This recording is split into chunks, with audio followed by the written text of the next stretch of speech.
My privilege now and pleasure to introduce Senator Michael Watson from Pascagoula, Mississippi, a graduate of the University of Mississippi. He's an attorney.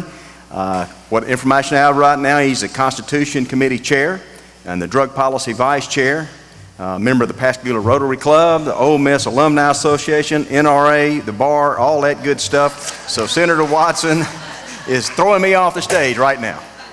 Thank you.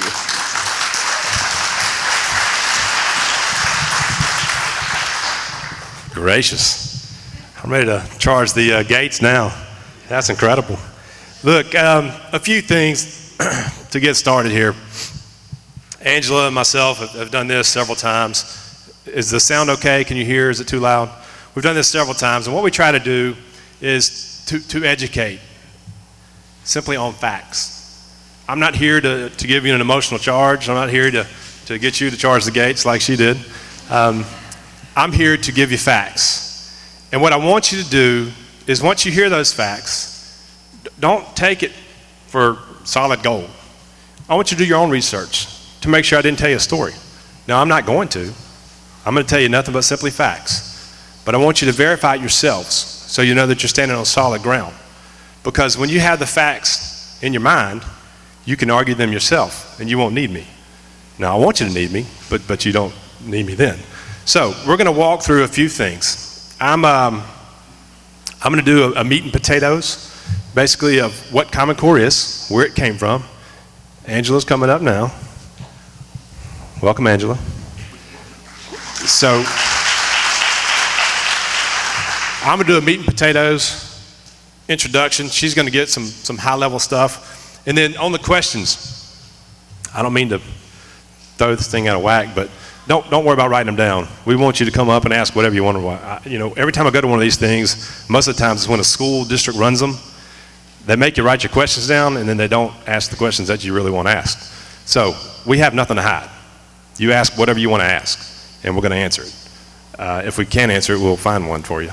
So you saw a lot of media coverage about this, which is a good thing. We're glad people are talking about it because if they're not talking about it, then it's not on their minds. One of the things I wanted to point out was Ms. Corbin, one of the things she said in the paper was that she just wants all the facts to be accurately presented. You have my word, that's what I'm going to do tonight. Accurately present the facts. You then take it home, you do your research, and again, make sure you form your own opinions. Don't just take what I say, do your own work. So we're going to dive right in. I'm an attorney. And when I go into the courtroom, the best way for me to win is know what the other side's going to argue and then be able to just cut the legs out from under them. Because if you do that, unless they've given money to somebody, you're going to win. I'm not saying that happens. But if it did happen, if you have the facts and you can undercut every argument that they make, you win. And that's exactly what your client wants. So that's what I'm going to try to do here. And we're going to walk through the 4 pillars that the proponents of Common Core always say. No matter what, they always kind of start with these arguments. Number 1, that it was state-led. Number 2, that it was voluntary. Number 3, that it was internationally benchmarked, the standards. And then number 4, we are raising the bar. So 4 pillars. Now, how do we dissect those? How do we say that's not actually true? Strap it in, here we go. So, state-led, we're going to start with that one. The first time I ever heard about Common Core state standards was in Washington, D.C. I was out of state at an education conference, and this was in probably 2012, somewhere in there. And we heard about these state standards that really sounded good at 30,000 foot. You talk about something that's state-led, you talk about something that's voluntary, that's internationally benchmarked, that's raising the bar.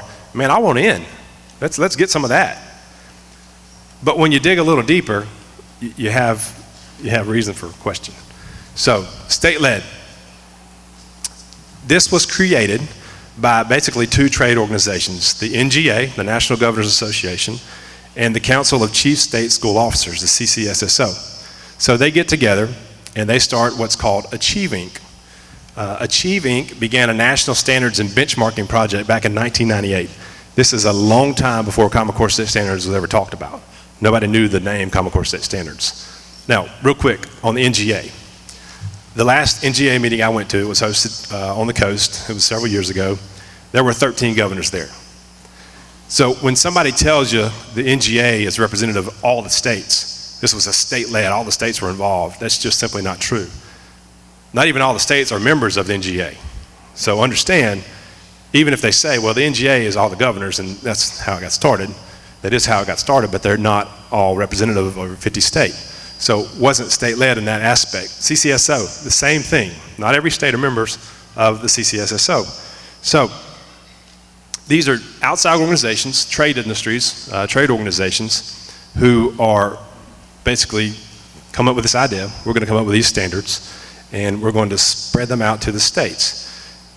To get them to Mississippi, one of the things that happened, you had to sign an MOU. The governor at the time, Governor Haley Barbour, who was in this thing called Barbour, Griffith and Rogers, who Microsoft was one of their clients.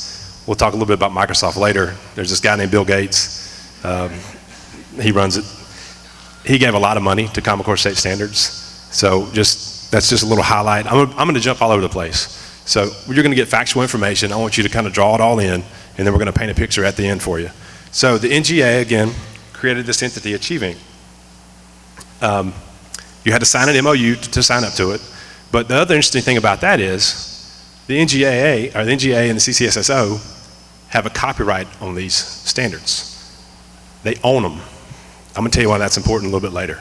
So again, these are outside trade industries, trade associations, not state, not inside the states, who are leading this. The second thing is, if this was state-led, don't you think that the state legislature would know about it? I mean, I think they would. Well, in 2009, 2010, I just happened to be a member of the Senate Education Committee. And when we adopted these things in June of 2010, the session before, obviously we weren't in session in June, but the session before, not one time was it ever mentioned. And the State Superintendent of Education came to every one of our meetings just about, either he or somebody from his office. Not one time was it mentioned. Again, I told you, the first time I ever heard about it was in Washington, D.C., not even in Mississippi. But I heard that Mississippi had adopted it in Washington. So again, sitting on the State Education Committee in the Senate, never heard a word about it. To me, that's not state-led. If our elected officials who are sent to Jackson to craft education policy aren't even told about a complete overhaul of education policy, that should throw a red flag up. Something's wrong there. And we'll talk a little bit about the design and how they went on the end around and got that to happen. Lots of more to that, but those are kind of the first 2 points I want to talk to you about, just really quickly debunking this on very elementary and simple arguments. The voluntary. Many of you will remember back in 2009, there was this thing called the stimulus package, and it was $4.35 billion included in the stimulus package in a thing called Race to the Top. Now these were education grants, and they were going to be competitive for the states. So there were different measures of what you had to do in your application to get this money. Now remember the economic times, 2009, 2010, it was bad news. You know, I remember our budget just going down the drain. We had to cut things everywhere, 10% across the board. Then once after you cut 10%, cut another 5%. I remember the times, we were struggling. And so if you see this $4.35 billion carrot dangling around, and you're the Department of Education, obviously, I want to go get some of that money. Tell me how to do it. So, again, one of the categories on the application for these funds were that you had to adopt college and career-ready standards. So they didn't spell out, you got to adopt Common Core State Standards. They just said college and career-ready standards. Well, what does that mean? Nobody knows. It's kind of a moving target in a sense. So again, the federal government was smart with this. They didn't come right out and say Common Core State Standards. All they said was college and career-ready requirement. You also got points for adopting a set of standards that a majority of states adopted. So they were pushing the whole group. Now again, they didn't spell out Common Core State Standards, but here's something that you also need to know. There was only one set of standards meeting the college and career ready definition that was being designed at the time? Anybody want to guess? Common Core state standards. Again, if you make the rules without even saying it, but the rules fit this one set of standards, it's really the only option you have. So the federal government, again, playing ball like they play ball, really designed it to where you wouldn't know what was coming before you had to adopt it. This is the thing that really scares me on that. Phase one of these applications went out on November 18th of 2009. They were due January 19th, 2010. So in phase one, the states had to state their intention on adopting a college and career ready Common Core state standards. So in your application, you had to say, we're going to adopt them. Now what's wrong with that? Well, these were due in January 19th of 2010. The first draft of the standards came out March of 2010. 2 months later. So states had to say, you know what, we're going to adopt Common Core state standards without even seeing a draft of these standards. So what does that tell you? To me it says, yeah, that was about money. Plain and simple. Even worse, we go to phase two. So the applications go out on April 14th of 2010, and they were due back on June 1st of 2010. So the window was set. Here's the problem. The final standards came out on June 2nd, a day after your applications were due. Now in that application, it took it a step further. You didn't have to say, I intend on adopting Common Core state standards. You had to say, I will adopt Common Core state standards. So think about that for a second. Applications due on June 1st, final draft of standards come out on June 2nd. Again, should throw a little bit of a red flag. So what does the federal government say? Oh, wait a minute, we have slipped up. They then extend the date for 2 months for states to go back and say, oh, well, okay, we're going to review these first, and then we'll adopt them. So on June 25th, just 24 days, 23 days actually, after these standards come out, Mississippi adopts these standards. 23 days. Complete overhaul of our education system. I don't know about you, but I don't think I could review that in 23 days. Get public comment, talk to the legislatures, talk to state officials, talk to everybody else in the education community in Mississippi. Impossible. So, I think I got an answer as to why that happened. On some board notes and minutes, there were 2 items on there that I found very interesting. It says, on a motion by Dr. O. Wayne Gann, seconded by Mr. Claude Hartley, the board voted unanimously to adopt Common Core state standards for mathematics as a temporary rule to become effective immediately, and get this part, based on finding of imminent peril to public welfare and the loss of substantial federal funds.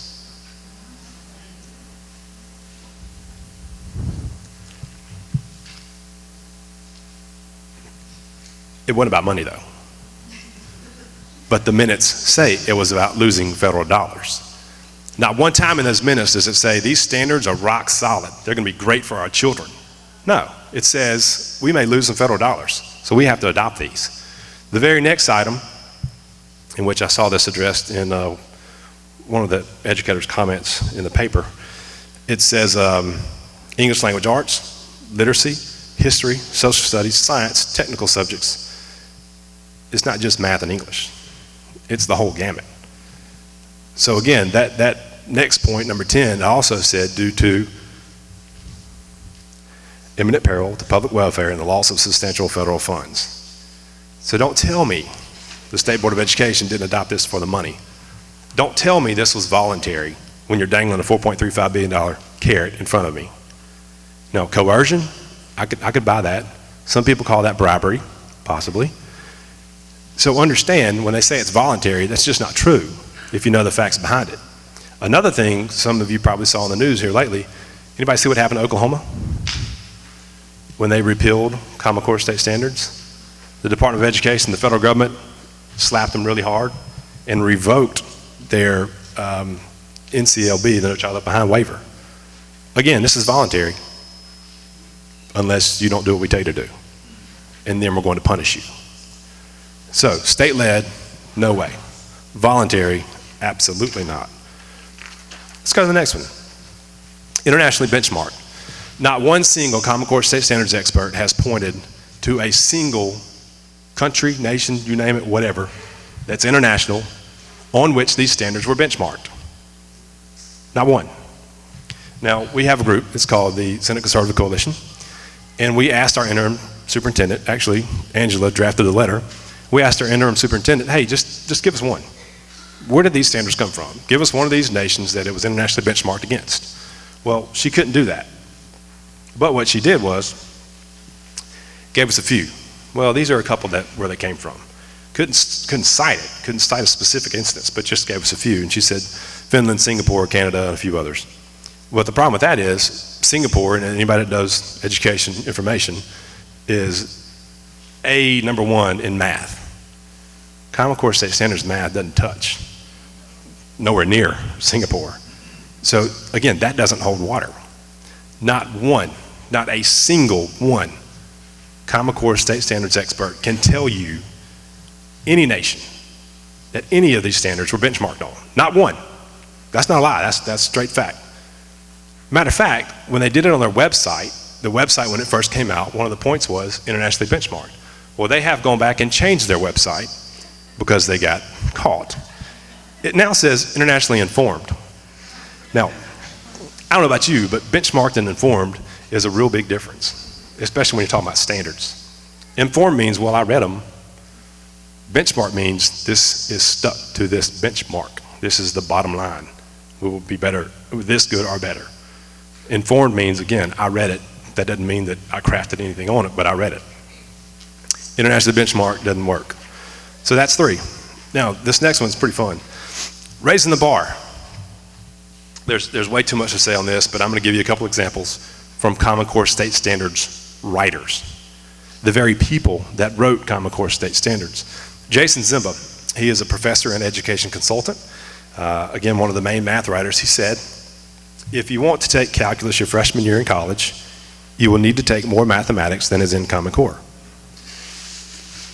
Folks, he's a writer of the math standards for Common Core state standards. One of the writers, and he says, you're going to need more mathematics than is in Common Core if you want to take calculus your freshman year in college. Now, I don't know about y'all, but I took Miss Caffrey for calculus in 12th grade. In high school, our standards were good, really good, solid. Don't tell me I need to bring in some Common Core state standards to get better. So that's the very first strike on raising the bar. The Pioneer Institute, if you do some research on Common Core state standards, Pioneer Institute is great. They do a really good job. They released a study that said it's going to fail to prepare high school students for STEM careers. We all hear so much talk about STEM careers, and that's the future. But if we can't prepare our students for those careers, that means we're going to have to bring other people in the country to do those careers. See where we're going. It's troubling. Also, 5 validation committee members failed to sign it, the standards, because they said they will lead to a lower level. Now, what's interesting about that? If you sat on this validation committee, you had to sign a confidentiality agreement. Government, the best thing is, now we all know, I want to know what you're doing. Where'd you get your work from? How did you make that policy? They forced them to sign a confidentiality agreement so they couldn't talk about that. Again, there are red flags everywhere. And those are simple, very simple examples of things that should trouble you and puzzle you and force you to go do your research. So, next thing. The Fordham Institute, they're a right-leaning group. They're a conservative, maybe, kind of group. They were paid by the Gates Foundation to do some research on each state's standards to see how they measured up to Common Core state standards. So even they said 37 states in English and 39 states in math, their standards are worse than Common Core state standards. So let's do the math real quick. That leaves 13 in English and 11 in math. So for those states to adopt Common Core state standards, clearly says they had to lower their standards to get to Common Core state standards. That should be troubling to you. So I thought we were raising the bar. Yet their own experts that they paid to do the study is saying these states had better standards than Common Core state standards. So they lowered their standards to get this money. Again, it was about the federal dollars. This next one's my favorite. Stephen Wilson. He was another drafter of the math standards. He's a Johns Hopkins math professor and works at their School of Education, which most people did. He says, Common Core state standards is better than most states. Okay, I got you. But there are several states whose standards are clearly better than Common Core state standards. Their own experts, their own drafters, again, are saying there are states out there that have better standards. And I'll give you, for example, California, incredible math standards. California had to ditch those math standards, which were very well known as one of the top in the world, again, to lower down to Common Core state standards math. Now that's not Mississippi, but that should trouble you. It's a state. If you're a states' rights person, that should trouble you. Again, big government coming on in saying, we're going to take this over. We'll give you some money, but we're going to take it over. A bit scary. Lastly, these standards were never tested. We're the guinea pigs. That's not good when you're reshaping an entire education for all of our children. Bad news. So we've talked about those 4 points. And again, those are very brief explanations. I just wanted to give you hard and fast factual proof that you can go look up yourself that disproves every pillar on which they stand. And if you can do that, what's left? They don't have an argument left. They can't. That's why when you see people talk about Common Core state standards, they stick at the 30,000 foot level. They talk about the generalities, why this is so good. But you give me any one of them and let's sit down and I'll take them point by point. And I won't say I'll blow them out of the water, but I will disprove everything that they're standing on as far as those 4 pillars are concerned. That's the whole idea of what Common Core state standards stand on. And those 4 are easily disproved. So where did this come from? And this is the part that kind of scares folks. And I'm not here to fire you up. I'm not here to scare you. I'm here to give you information. You take that information for yourself. You go home and do your own research to make sure that you can stand it on your own. But this thing wasn't created in a vacuum. People created this. People created these standards. The whole idea of Common Core state standards had to come from somewhere. So where did it come from? We're going to take a little bit of a step back, talk about the bigger picture. So back in the Clinton administration, there was this guy named Mark Tucker. Write that down if you're taking notes. Mark Tucker. Mark Tucker was the president of the National Center on Education and Economy at the time. He and Hillary sat on this board together, and they were talking obviously about education. And so he pins this, it's infamous, and write this down too, the Dear Hillary letter. It's in the congressional record, so it's legitimate. I asked you to go look that up and read it, and it's pretty serious business. But in that, Mr. Tucker, and this is a quote, this comes from his writing in the letter, lays out a vision of the kind of national, not federal, human resources development system, that we create a seamless web of opportunities to develop one's skills that literally extends from cradle to grave, and is the same system for everyone, young and old, poor and rich, worker and full-time student. There are a lot of things about that statement that scare me to death, because I believe in a higher power. I believe in God. And I think God created children, and they are individuals, and they learn differently, and they do different things. So this one-size-fits-all system right there scares me. But to understand that he was one of the founding fathers, in a sense, of this movement.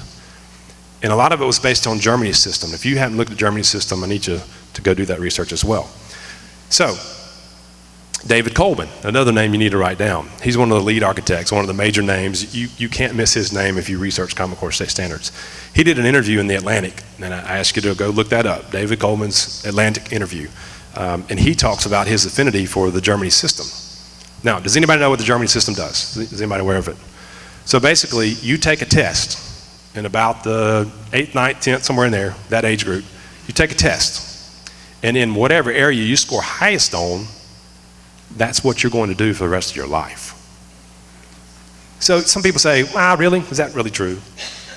My wife, she was a teacher at East Central High School, teaching Spanish. She had an exchange student from Germany one year. And so this one day she comes in and they're talking about careers in Spanish. And so she was asking all of them what they were going to do when they grow up. And so she got to her and she said, so what are you going to do? And she said, well, I'm going to be a journalist. And it wasn't, I'm going to be a journalist, like everybody else was. They were excited about what they were going to do. And she said, well, that's a great career. Why are you not excited about that? And she said, well, it's not what I would choose to do. I took this test and spelled the whole thing out.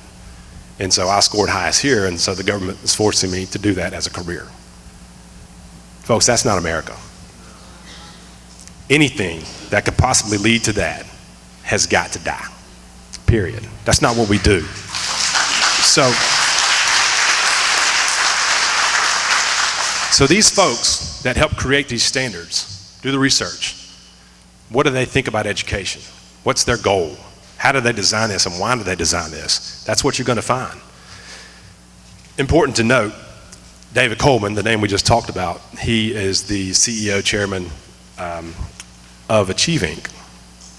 Achieve Inc. is the group that was hired to craft the standards. David Coleman loves the Germany system. Again, you can put the dots together yourself. The last thing I want to talk about, and I'm going to turn it over, because I can just get rolling, and I've had to stick to my notes because I'll start flying.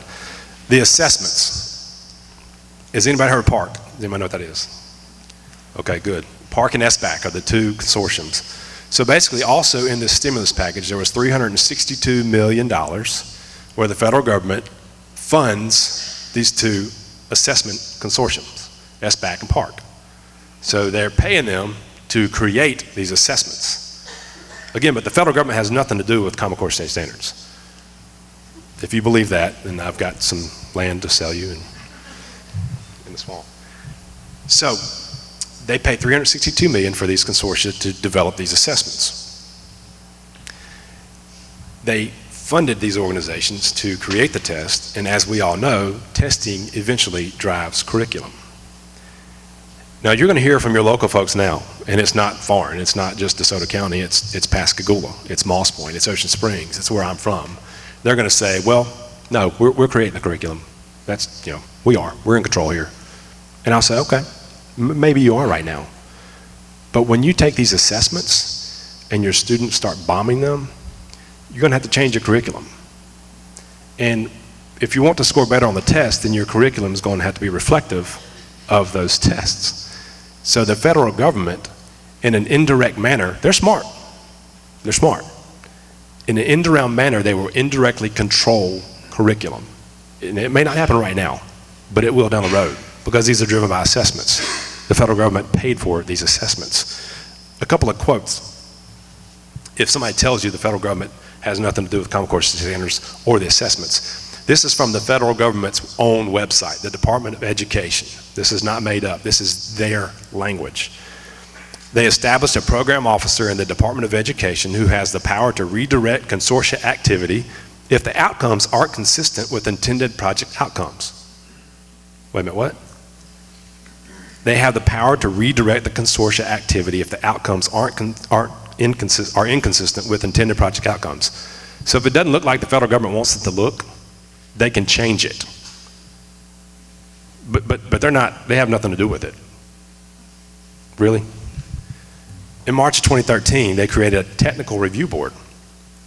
This board was created to evaluate the assessments produced by the two consortia, and this is in quotes, identify how we can better partner with the consortia during this critical development phase.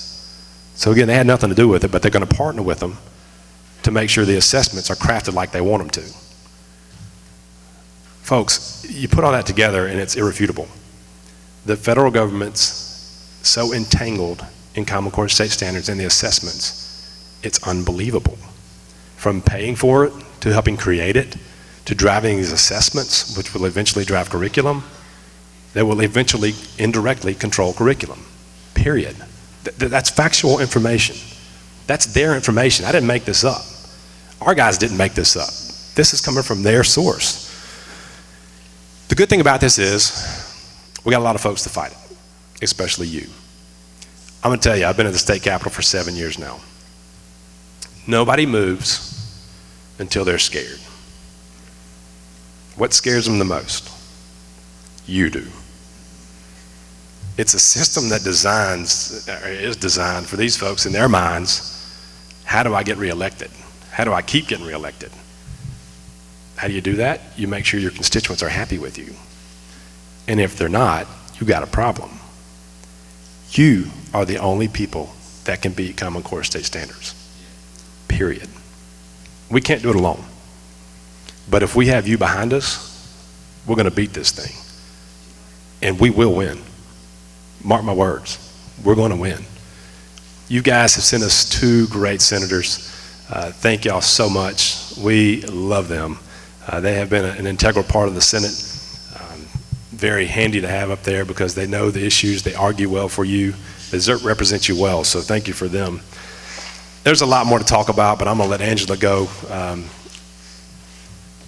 If I'm the meat and potatoes, she's the milk chocolate silk pie.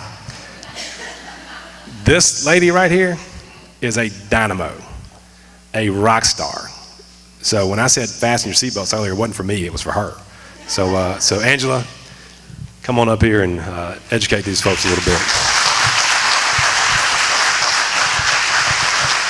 Tom, did I mess you up? Angela's a former teacher. Good. Angela's a former teacher. She's an educator. She's a parent of 2. She is a super smart individual, very, very conservative, and loves Mississippi, loves the people of Mississippi, and has a true passion and heart for our children. So you're going to learn a lot. First of all, I want to thank people for coming out, and I want to thank the people for allowing us to use this beautiful facility tonight.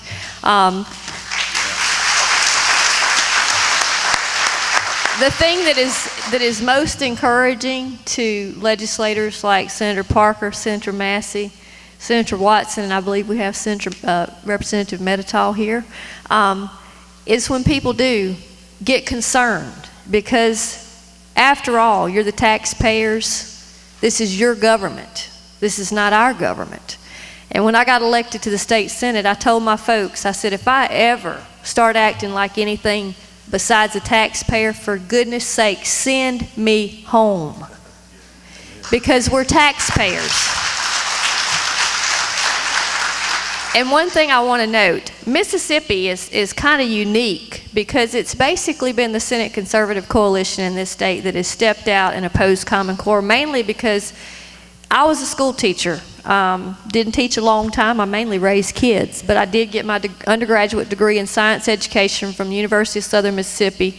I was named most outstanding undergraduate in 1991. I obtained certifications in biology, general science, and I did not have enough hours to get certification in chemistry, so I challenged the licensing exam on a mastery level to get my licensure in chemistry. So I do know a little bit about working problems, because you don't pass the chemistry mastery exam to get licensure if you can't work problems.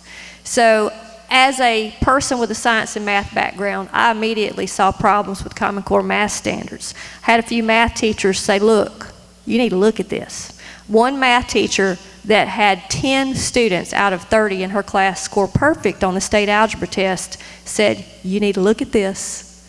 And she has since told me they can fire me. I'm not changing the way I teach math because my students are successful.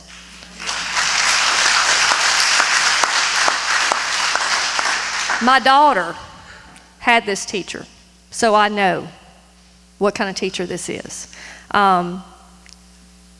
This is not about jumping on anybody that's in education. They're doing what they're told to do. Okay, they didn't pick this. We didn't pick this as legislators. Michael told you how we got where we are. Been a long journey to get where we are. It's going to be a long journey to get us out of it, but I honestly believe we are on the road to getting out of it and getting the states back in charge of education like the Constitution prescribes. The only way that we're going to hold this country together is if we go by the roadmap that was set forth from the Founding Fathers for the separation of powers, and that's the Constitution. The Constitution does not give the federal government any authority over education. Therefore, it's left up to the states and the localities. And that's what we're pushing for, to bring it back home. Our State Board of Education has abdicated its responsibility to an outside, unaccountable group of bureaucrats that are being propped up by a lot of money and a lot of power and a lot of influence. And many of these folks don't know anything about education. They're just education wannabes. And I don't claim that I know everything either, but I have talked to enough people in high places of education, both liberal and conservative alike. And that's the point that I wanted to make before I get into this, is in other states, you've got people from the left and people from the right standing together in opposition to Common Core. The Mississippi media has totally been negligent, I believe, in reporting what's going on in the country on Common Core, because they have basically reported that this is a Tea Party issue. Okay, I don't think the New York teachers' unions belong to the Tea Party. I don't think the Berkeley, California math professor that gave an exclusive interview to the Wall Street Journal last month about how Common Core is destroying math, I don't think she belongs to the Tea Party. I don't think Diane Ravitch or the Huffington Post belong to the Tea Party.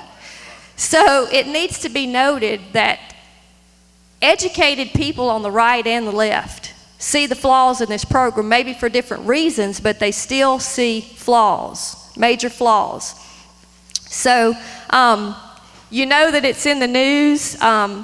This is the Weekly Standard magazine. This is a conservative magazine. It's got a picture of a rotten apple on it. I got this from the Capitol one day, started thumbing through it because it had Common Core on the front. And I opened it up and I saw a picture of Victoria Jackson from Saturday Night Live lobbying the Tennessee legislature. I turned the page and I saw a picture of Bill and Melinda Gates. And then I turned the next page and I looked at it and I looked again. And I said, the Weekly Standard, Bill Gates, Victoria Jackson, and Senator Angela Hill in the Weekly Standard? Give me a break here. So, if you fight hard enough and you're doing it in a credible way, people start to notice. Michael and I have done everything that we can to go around and talk to concerned people and present facts. Of course, we have an opinion, but our opinion is based that we have looked at. So we are making a difference. We're still a representative government. We still want to represent what the people sent us there to represent. And the first thing that we did when we came into the Capitol was we took an oath to uphold the Constitution. And I believe that the entire program of Common Core is illegal and unconstitutional.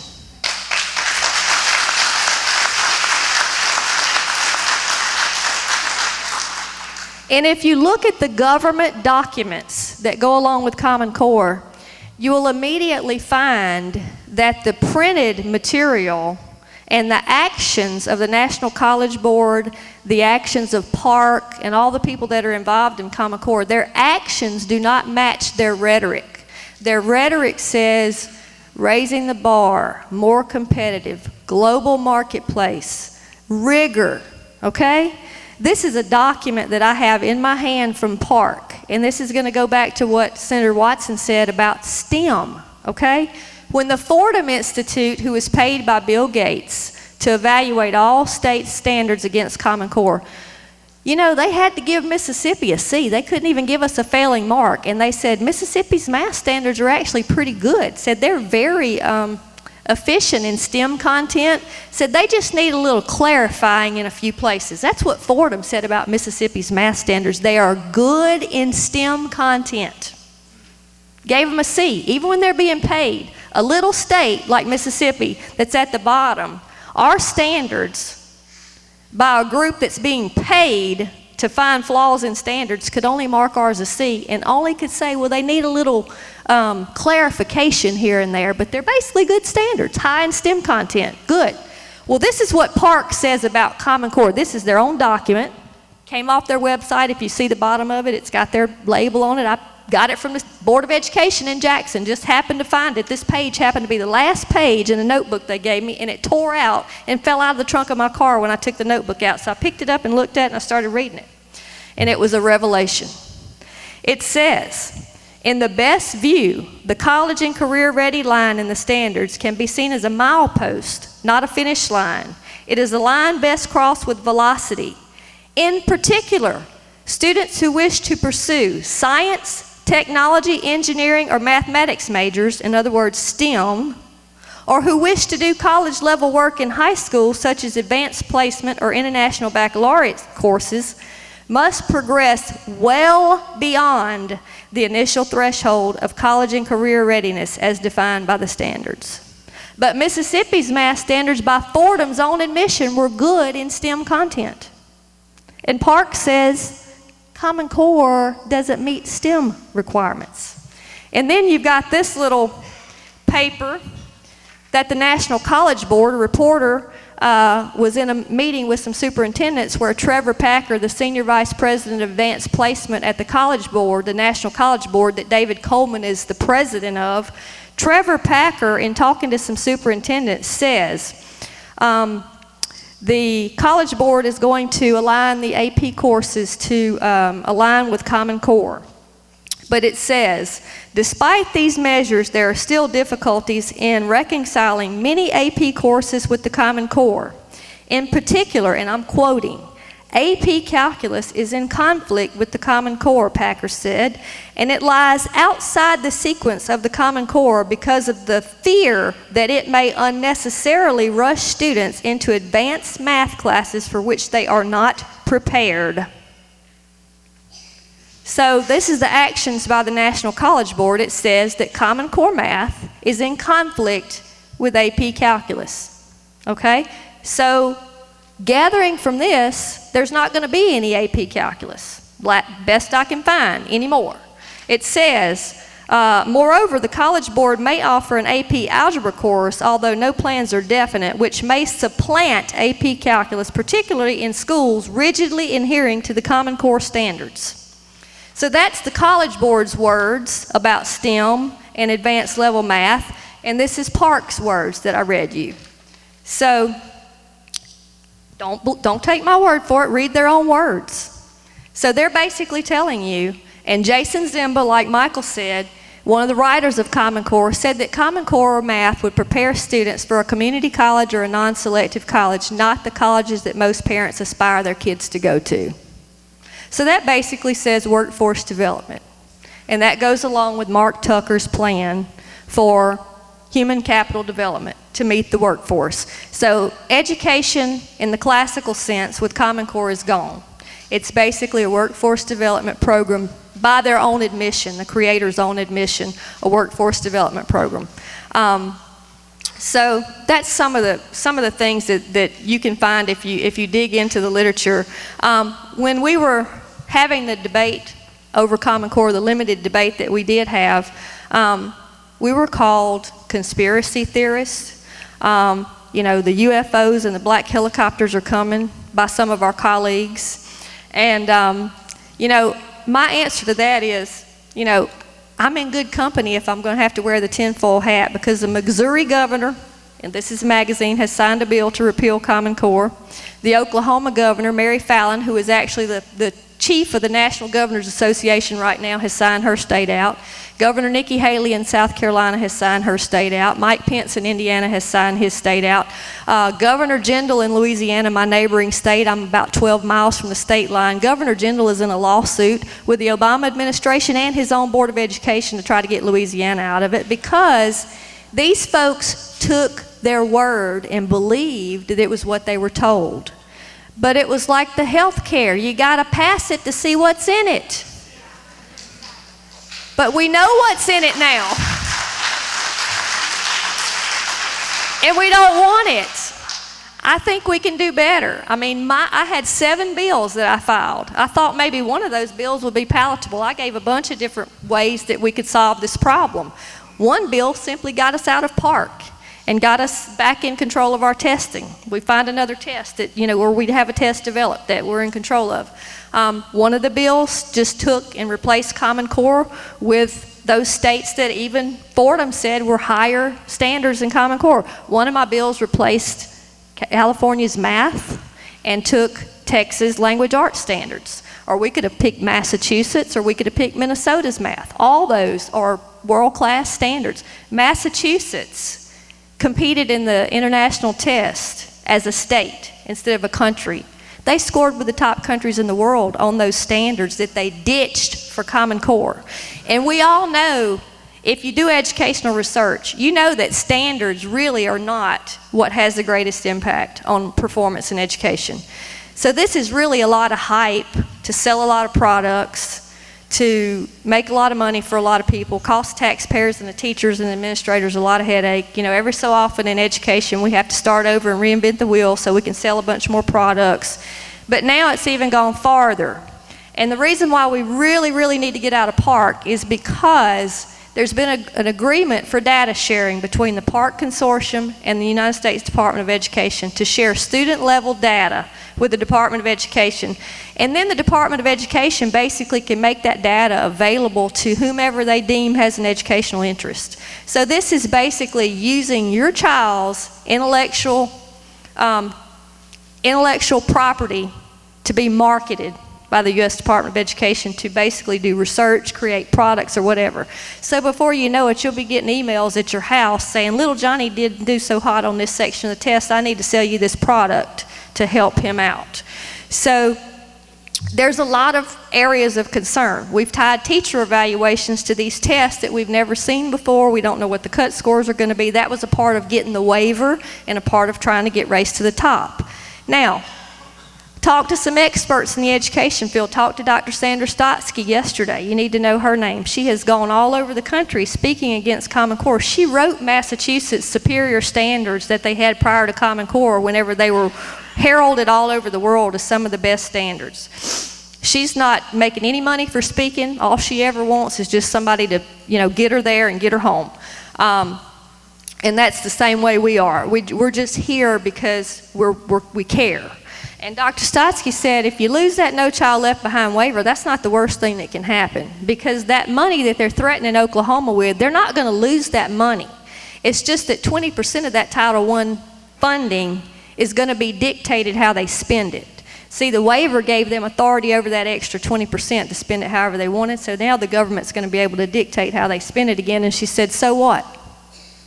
That's only a minute portion of what the total education budget is. So that's not really that big of a threat hanging over our head. We lived with No Child Left Behind for many years. We could do it again if we had to. But we can take any of those standards, even Mississippi standards, have them upgraded by a panel of higher education and K-12 experts, real teachers, real content experts. We could have those certified by one of our colleges and universities as college and career ready, and we would still meet the criteria for the waiver. And then we could get a test either drawn up that matched those standards, or, we've got options, okay? It's not like it's the end of the world if we get rid of Common Core. We've made it all this way without Common Core. I mean, we put a man on the moon before the U.S. Department of Education was ever created, during the Jimmy Carter administration. And it's been downhill since. So, the sky is not falling. We just need to get back in charge of education in our states, where it belongs, in our states and in our localities. And Associated Press reporter asked me today, said, well, do you think the legislature ought to pick the assessment? I said, I think the Board of Education and the Department of Education ought to do their job and be diligent in vetting and getting the best for the money. But they didn't do that. So if they don't do that, then the legislature needs to step in. But I said, I think primarily they ought to do what they're getting paid to do, and they ought to do it responsibly. But it's clear from the board minutes that did not happen. So if you read about me saying in the Associated Press, that's what I said. That it should be their job to do it because they're getting paid to do it and they're supposedly trained experts. But when they don't do their diligence, then somebody's got to step in and look out for our students. And our people from these districts sent us because they trusted us. And if they don't like what we're doing, they're not going to send us again. And I'm okay. I can live with the legislature or without it. I went because I saw what was happening primarily in education from working in the public school system, and I knew that the more the federal government got involved, the less teachers were able to do their jobs. Teachers get blamed for everything, whether it's their fault or not. Some teachers are good, some teachers are not so good, but you know, most of them go into it because they actually want to teach. And then my hands got tied behind my back when No Child Left Behind came along. I could rock and roll before that happened. And I felt like I was totally handicapped. I was not being able to be a professional like I was trained to be. And all the emphasis on testing, basically, we've got to have some tests, yeah. We all had achievement tests, and you know, I think we did all right. But when I was in the College of Education at USM, one thing kept sticking in my mind. What is the greatest indicator of future performance of a student? That's what got drilled into our heads. And the answer to that is past performance. That's why in my school, for advanced placement or an advanced class, instead of looking at a test score, we required a teacher recommendation, because that teacher knew more or less how successful that child was going to be at the next level rather than a test score. And also, the research always told us that the least reliable, one of the least reliable, if not the most least reliable indicator of future performance of a child is a test score. So past performance far outweighs a test score, yet we're basing everything on the scores. Now, we have to have something to measure by, but you know, this is just doubling down on testing. So all we're doing is looking to a test. And we're narrowing the curriculum, we're losing the classical education, we're not teaching the whole child. And that's, you know, that's my spiel and my soapbox from spending 4 years and $10,000 getting educated as a teacher. And I'd like to be able to teach again. I don't plan on staying in government the rest of my life. I love public school. I don't hate public school. My grandkids are in public school. Both my children graduated from public school. I think it's the hub of the community. It binds the community together.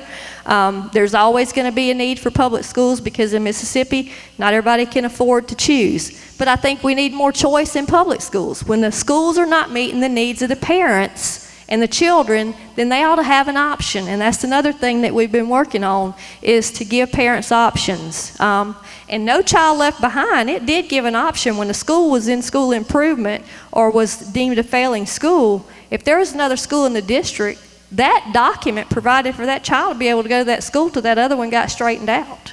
So getting that waiver actually took school choice away in Mississippi, whereas NCLB actually had a provision for school choice for lower performing schools. So I know that we have people in Mississippi that are capable people, that we don't have to look to the bureaucrats and the National Governors Association and the CCSSO and the Bill Gates Foundation to figure out what we need to teach our children in Mississippi. We know that the higher performing students in Mississippi can compete with those in any state, okay? We know that. Demographics, poverty, all that plays a huge role in education. It's not one thing. It's a multifaceted arena that determines performance in education. And for somebody to say that standards is going to do this is just a fallacy. And we shouldn't even be having this huge debate here tonight, because it's been basically an inflated idea that these so-called national standards that weren't national standards, but now they admit they are going to put us where we need to be. You know, what happens when you close the door of that classroom and the quality of that teacher has a lot to do with the outcome of that student. And of course the home life does too, but they spend 8 hours a day in school. If we get schools back in order to where the teachers can teach and have some authority in the classroom, then you will see the results come.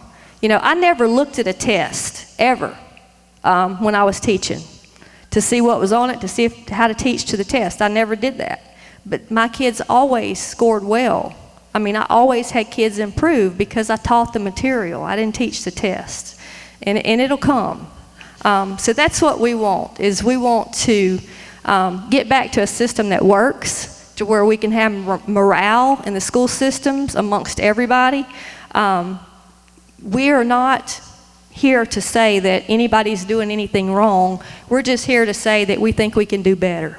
We absolutely do. And we appreciate you being here tonight. Now, Karen Lamoreaux likes to be known as an Arkansas mom. I've seen the interview she had on the Glenn Beck Show. She's been on Fox News. Mostly the internet lit up, the YouTube channel lit up with her testimony before the state school board in the state of Arkansas. And if you give me, you can start making your way up here if you're ready, Karen. She noted that most state school boards are appointed, not elected, and that of the 22 states that are fighting back against Common Core, all are legislative fights. None are state school boards who have seen the light. Let that sink in. She got teachers across the country asking her, please fight this for us, because teachers who are currently teaching in government schools are told by their leaders, state school boards and on down at times, that they may not speak against Common Core. So teachers rely on parents, that's y'all out there, to stop the Common Core train wreck. The last couple of things I want to mention that, quote, the standards are not the issue. It's the baggage that comes with it, okay? And it's not state-led, it's state-implemented, just like Senator Watson mentioned. So y'all tired of hearing me? You didn't come to listen to me? Karen Lamoreaux, please.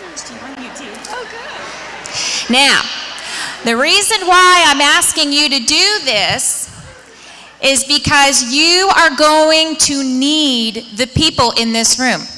Have a seat.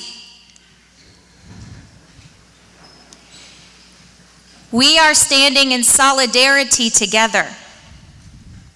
Because when you take up this cause, you're going to get called a lot of names. Just like she alluded to earlier, they're going to call you a conspiracy theorist. They're going to call you an internet hysteric. They're going to call you a helicopter parent. They're going to call you a Tea Party crazy. You might lose a friend over this.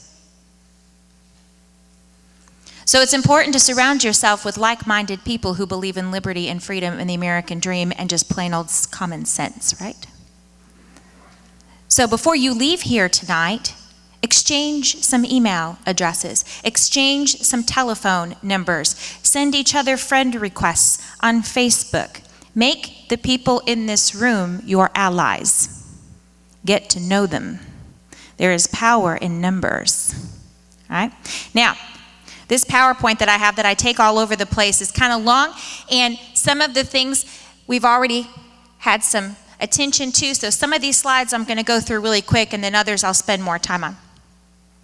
John Dewey said something that rings very true today. He said, education is not preparation for life. Education is life itself. Which begs the question, to whom am I giving my child's life? To whom am I giving my child's life? Let me tell you who you're giving your child to. Arnie Duncan. Everybody know who he is?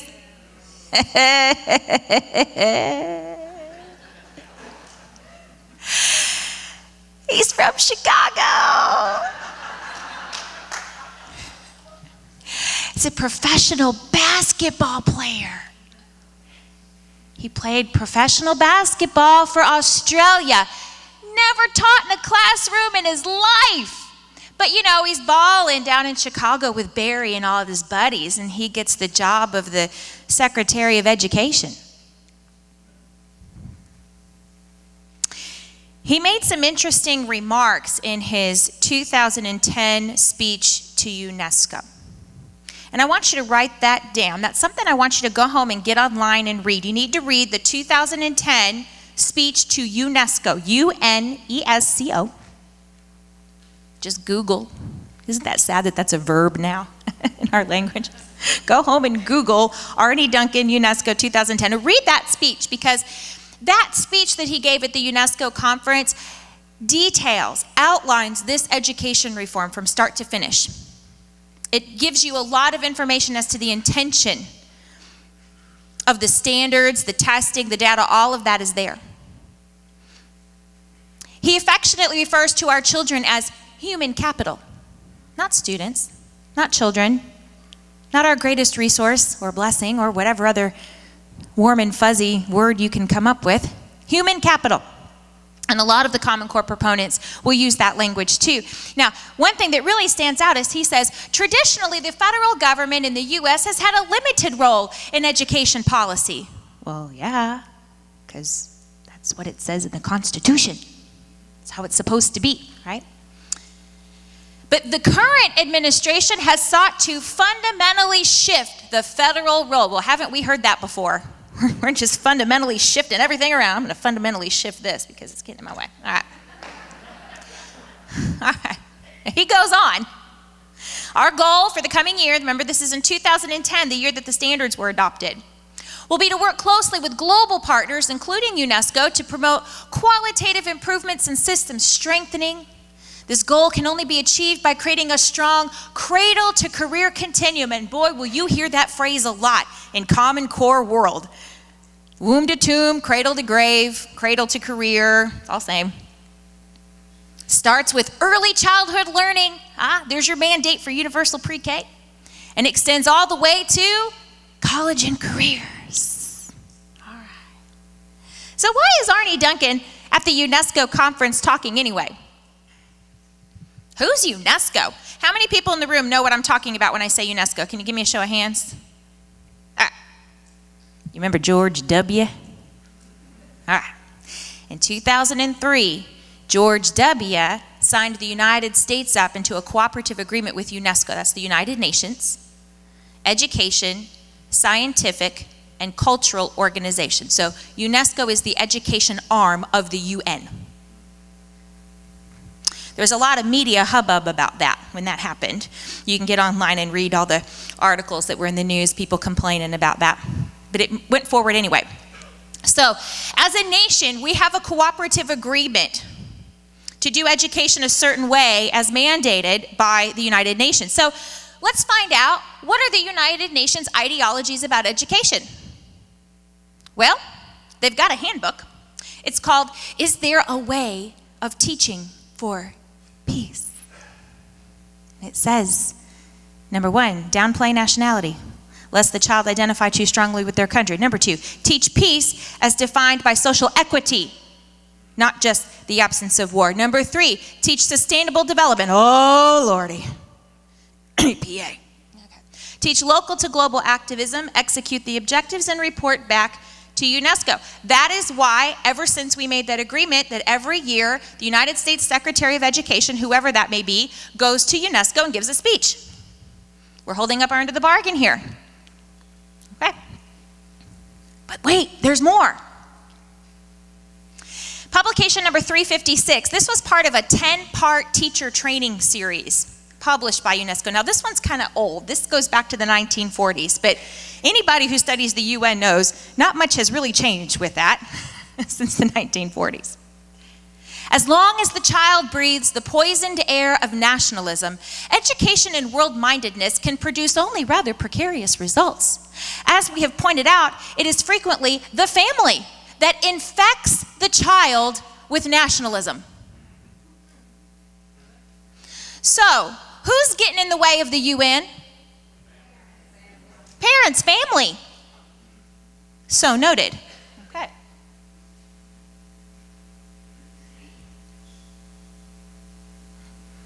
Abraham Lincoln said, the philosophy in the schoolroom in one generation will be the philosophy of the government in the next.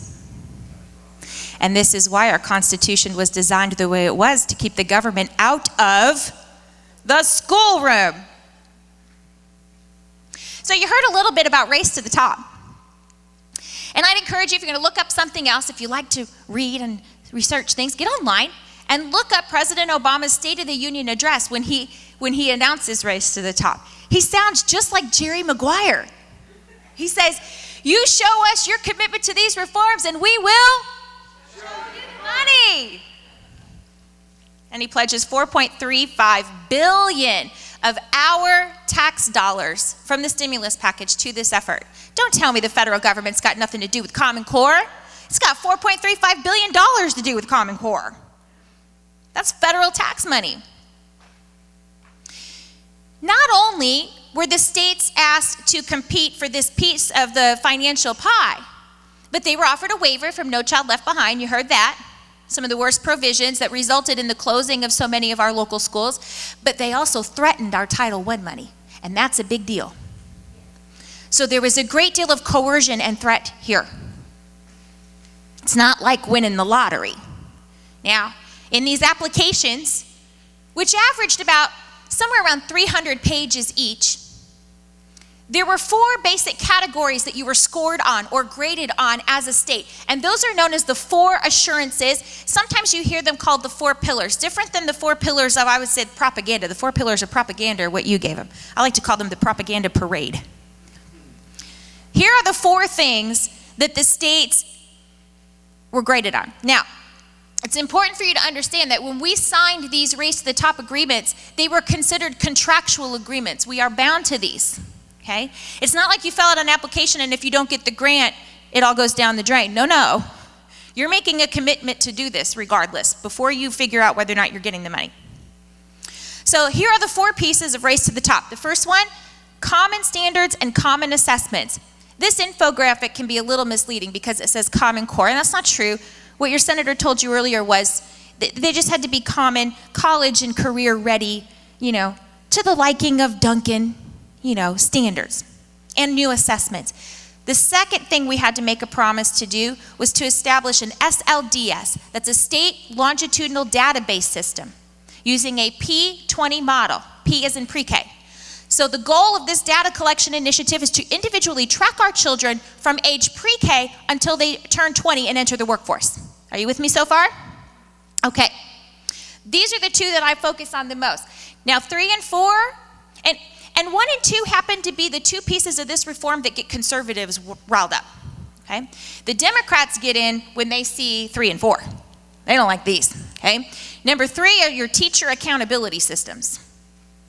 So they have these new high-tech computerized teacher evaluation systems, and they got to walk around with these big binders full of paper, then evaluations they got to fill out all day long. They're doing the same thing to teaching that they did to nursing. Our nurses spend more time filling out paperwork than they do taking care of patients, and now our teachers are spending more time filling out paperwork than teaching our kids. And that's all I'm going to say about number 3. And then number 4 has to do with addressing low-performing schools. And you got lots of extra points for expanding the charter movement in your state. So lifting the caps for enrollment and expanding charters gave you extra points there. Okay? So those are the 4 pieces of the Race to the Top reform. The standards themselves are the glue that hold all of those things together. They are the rules that everyone must play by. Your data collection is not going to be analytically sound if everyone's operating and testing by different standards. Your teachers cannot be evaluated across the country by different sets of standards. And they rely on how the kids score on those standards when they take the test to get a certain evaluation. You can't justify the closing of your local schools and the replacement with corporate managed charters unless you have the data to prove that the school is running into the ground. Are you with me? Without these standards, the whole thing crumbles. It's the anchor that holds it together. She mentioned this earlier. This is unconstitutional. This violates 3 federal laws. It violates our 10th Amendment rights. Did you know that only 2 signatures unleashed this monster on your state? Your governor and your state school commissioner, superintendent. 2 signatures. That's not state-led. Where are the parents in this? Not just a taxpayer, but a parent. Where's my voice? I don't get a voice in this. This is also an unfunded mandate. The Fordham Institute, who pretends to be a conservative think tank and was bought by Bill Gates to promote the Common Core, says that it's going to cost the nation $16 billion to execute this after the Race to the Top money runs out. The most money being spent on technology. So when you see your state legislature arguing about increasing your bandwidth and your internet in your schools, this is why. The tests are computer-based. If they don't have internet and computers, they can't execute Common Core. They can't execute PARC. And then they bring in all these lobby groups and they say, oh, but it's for the children. The children have to have internet. Well, sure they do, but you know what? Yale is still using blackboards, for Pete's sake. Give it a minute. Just come out and say it. It's for PARC. All right. Yes. Oh, because there's money to be made there. I'm going to get into that in a minute. Wait till I rail on Gates. All right. Your senator told you about these groups, the NGA, the CCO, DC-based trade groups.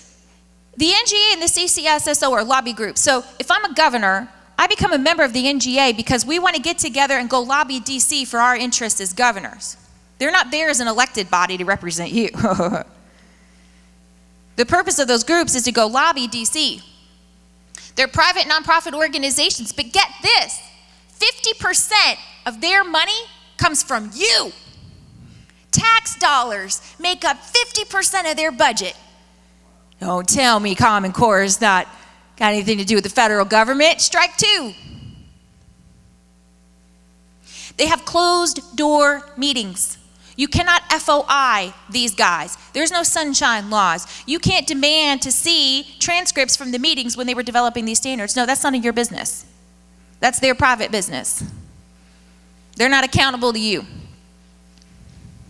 Same can be said for Achieve, which made millions off of this. All three of these groups received federal money for Common Core, and all three of these groups were paid by Bill Gates for Common Core. And they are not accountable to parents. There was a mother, Heather Crossan, in Indiana, proud to stand in solidarity with Heather. A woman was dragging that pack and play up to her Indiana state capitol every week with her t-shirt, Hoosiers against Common Core. The CCSSO was having a meeting in her hometown to talk about the new standards, because you know that you just got math and English right now, but you know there's more coming, right? The science standards, that's gonna be fun. Science and history, social studies are coming down the pike. So anyway, she wanted to sit in on this meeting with the CCSSO because she wanted to learn who was writing these standards and what were they discussing, and they said, no, you can't come in here. Can I at least have a list of the people who are developing? No. Okay. Moving on. Bill and Melinda Gates. Plays right. I heard somebody do that. Amen.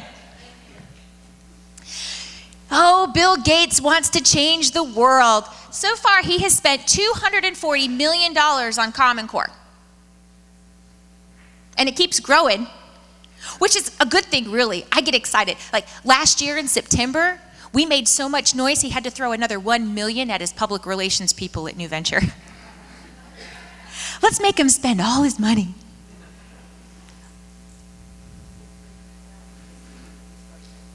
$300,000 in Mississippi when you started making noise. Do you know that Bill Gates paid my Department of Education in Arkansas $2 million? Common Core, that came directly to my state. You could look all this up. If you get online, and I'll use my favorite verb again, you Google, as long as you're okay with the NSA knowing, get on there, Google, and just search Bill and Melinda Gates awarded grants. And that will get you into their foundation database. You go into Bill and Melinda Gates awarded grants, and there's a little gray search box. Type the words Common Core. And then you'll hear the angels sing to the tune of $240 million. Oh, just pages and pages of money being thrown everywhere. This man has bought off everybody that could have anything to say about Common Core. State boards of education, the National PTA, both national teachers unions, the NEA and the American Federation of Teachers, all paid. U.S. Chamber of Commerce, paid. Fordham, paid. Khan Academy, paid.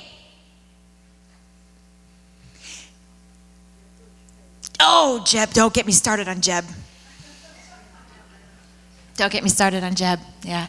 I'm gonna see him in a week or so in Arkansas, and I'm really hoping he and I can have a little talk. He's gonna be at a fundraiser I'm going to. So anyway, he funded Achieve, NGA, CCSSO, you name it. I think between NGA and CCSSO, the last time I looked, it was somewhere around $67 million. Big numbers. You can go in there, you can print it off, you can export it to Excel, search whatever. So the next time you see an article in a magazine or you hear an ad on the TV or the radio, you find out who produced it, and then you go into the awarded grants database and type in their name and find out how much money they got to tell you that, because I promise you they did. I have yet to meet anybody who loves Common Core and talks about it publicly that wasn't paid to do so. Fordham was paid. I mean, all of them. So anyway, why is Bill Gates interested in education? I mean, isn't he busy or something? Why is he inserting himself in education? Isn't that funny? I learned that on this journey a few months ago, that Bill Gates dropped out of college. Don't tell me what's college and career ready when you were making software in your garage. Bill Gates signed a cooperative agreement with UNESCO in 2004. See, it's about more than money. I mean, he's going to make a killing off of this, but he'll tell you he's not, because this money comes out of his foundation. So, it's for the children. It's all charity. Microsoft is going to make a ton off of this. It's about social change. You can read his agreement. You can get online, and you can read the agreement that he signed with UNESCO. It was under the guise of Microsoft, but he personally initialed every part of that cooperative agreement, and you can read it for yourself. And there are two big themes that stand out in the agreement. Why are we doing this with UNESCO? 1, for social change. 2, for global standards. Did you catch that? Global standards, not state standards.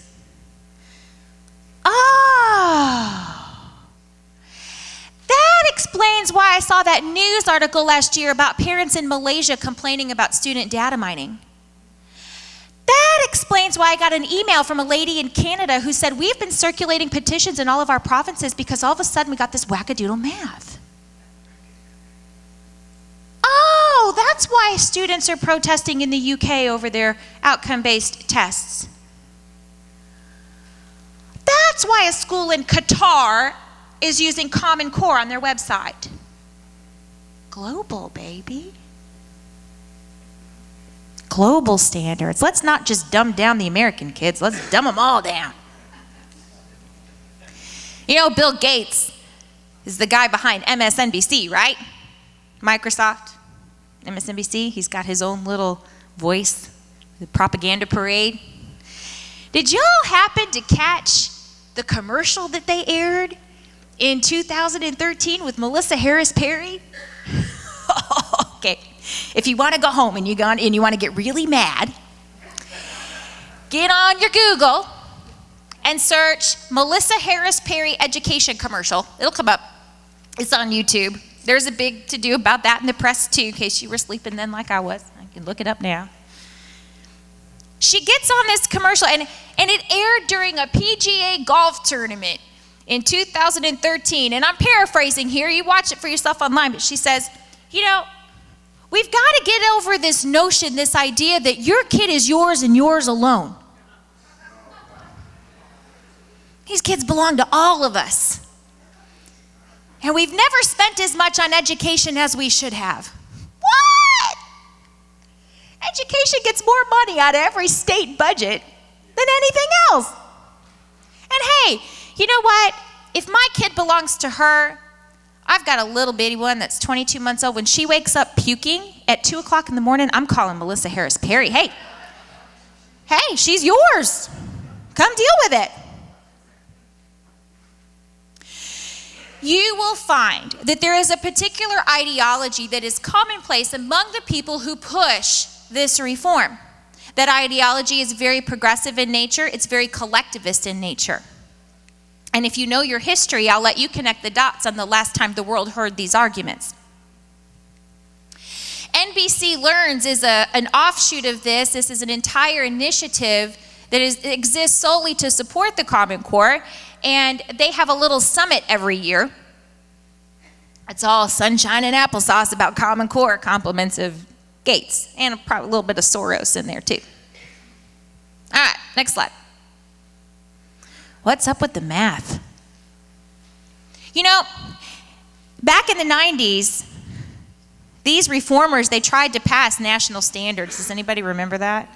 They tried to pass national history standards. And the vote failed in Congress 99-1. But they learned a lesson. They said, man, don't start with history in America, because that gets people upset. And don't go to Congress. So let's start with math instead. Nobody will notice. And we'll take the back door through the state boards of education.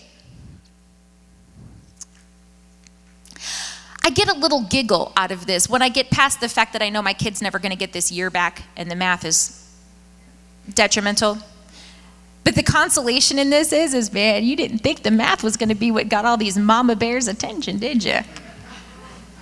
For me, the math was what got me into Common Core. And that's been a common theme for so many other parents. It was the math that woke us up. It's the math that woke us up. So what's the deal with the math? This math is not new. Common Core math is not new. It's been around since the 1930s. It goes back to Carnegie. And it's known as constructivism. And we see constructivism in the English language standards too. It's a little bit harder to detect.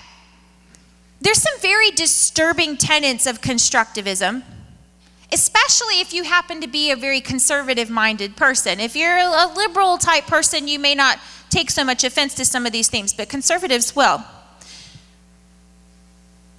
Constructivism places emphasis on the method, not the answer. So when you're using a constructivist model of education, it says as long as you can argue it, draw it, explain it, justify it, 2 + 2 can equal 5, as long as you can argue it, because this is about you. This is your day. This is your learning.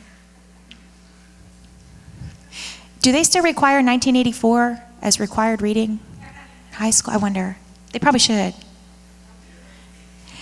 One of the other disturbing tenets of constructivism is that it uses this whole team approach with all these corporate guys like that. Oh, teamwork, you know. With methods like think, pair, share. If we can get everyone in the room to agree that 2 + 2 is 5, well then by golly, it's 5. No, it's not! Math is a law. It doesn't matter how you feel about it. Constructivism is based on abstract thought. So it takes a mirrored approach to the material. So these particular crazy standards come from none other than the National Council of the Teachers of Mathematics. Doesn't that sound really fancy and uppity and smart and trustworthy? The National Council of the Teachers of Mathematics. You hear a title like that and you're inclined to think, well, these people know what they're talking about.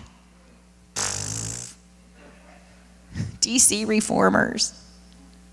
They tried to do this once before. They tried to do this back in 1989, and everybody got mad. And then they revised it and did it again in 2000, and everybody got mad. And then they released another version in 2006, and everybody got mad. It was called Focal Points.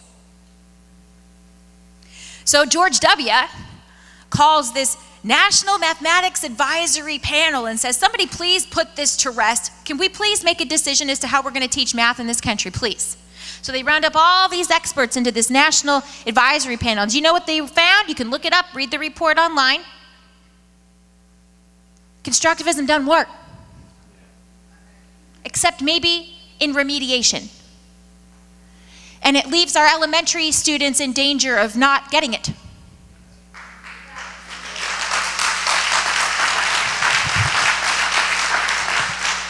Around that same time, in 2005, the American Institutes for Research came up with the same conclusion. But by then it was too late, because by 2008, Common Core was already on the train tracks. Bill Gates had founded a company that has since kind of gone under the radar now called Common Core Incorporated in 2007. And in 2008, the NGA and the CCSSO were handing in their benchmarking for success report to Obama before he got his bags unpacked in the White House to sell this thing. So how convenient to be able to take these math methods and get them in the Common Core standards where they are sustainable. And it doesn't matter whether people are like them or not, they're stuck with them. So I encourage you to read about constructivism. The early childhood professional development people have come out saying, hey, over here, see us? You know, your clinical psychologists, your developmental experts, we weren't included in this conversation. There were no early childhood development people on the validation committee or on the development team at Achieve. And by the way, these math standards you're putting out here, they're cognitively inappropriate.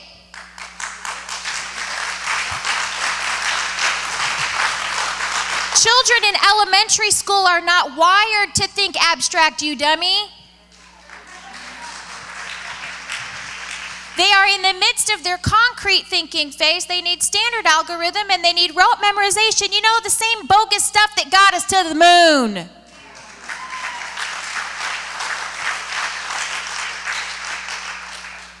So where's my voice as a parent?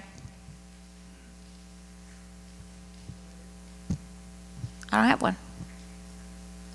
I can't go to my local school board because I don't have a local school board because the bully bandwagon of educrats in Arkansas consolidated our district. So then I have to go to the state school board. Y'all saw how that went. Nobody's accountable to me. We can't change that. I can't go to my school. I can't go to a school board and say, this math is inappropriate. We have to do something else. Because those standards are under a copyright that's owned by DC. Don't tell me this is state-led. When I have to appeal to some private group 2,000 miles away to fix my kids' math? Where's my voice? They don't care. They don't care what I have to say. I'm in the way. Those early childhood development specialists, 500 of them signed an open letter. You can read it online. Dr. Gary Thompson out of Utah is someone that I suggest you follow. He's very vocal. He calls it cognitive child abuse. This math and this mega testing of this math in New York, who is 2 years ahead of us, is causing our elementary school students to throw up, to wet their pants, to have behavior problems. And you think, you're exaggerating. No, I'm not. It's developmentally inappropriate. You're stressing out the kid. You're creating anxiety. You're creating stress. You're eliciting a physical reaction to this, and it's not a good one. They're abusing our children. Are y'all familiar with Dr. James Milgram? Professor Emeritus from Stanford, NASA Advisory Council member. He was on the validation committee. He refused to sign off, said they're 2 years behind, and they use this crazy math, and nobody else uses this. The other type of constructivist math that's in the standards is the geometry. It's called transformational geometry. We learned Euclidean. He says transformational geometry failed internationally. They wouldn't listen to him. He refused to sign off, so they expunged him from the record. 29 members on that validation committee, 5 refused to sign, 3 speak out, the other 2 don't have tenure yet, so they're being quiet. Zayev Werman is the other math whiz. Refused to sign off, same reasons. No STEM, 2 years behind our international peers. Next slide. You know Sandra Stotsky?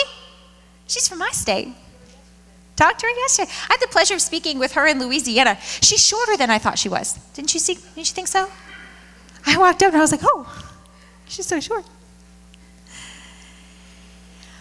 You know what I love to do when the lobbyists in Arkansas like to argue with me about her? I don't know if they tell you guys the same thing, but the lobbyists in Arkansas like to tell me, oh, Sandra just wants to make a profit.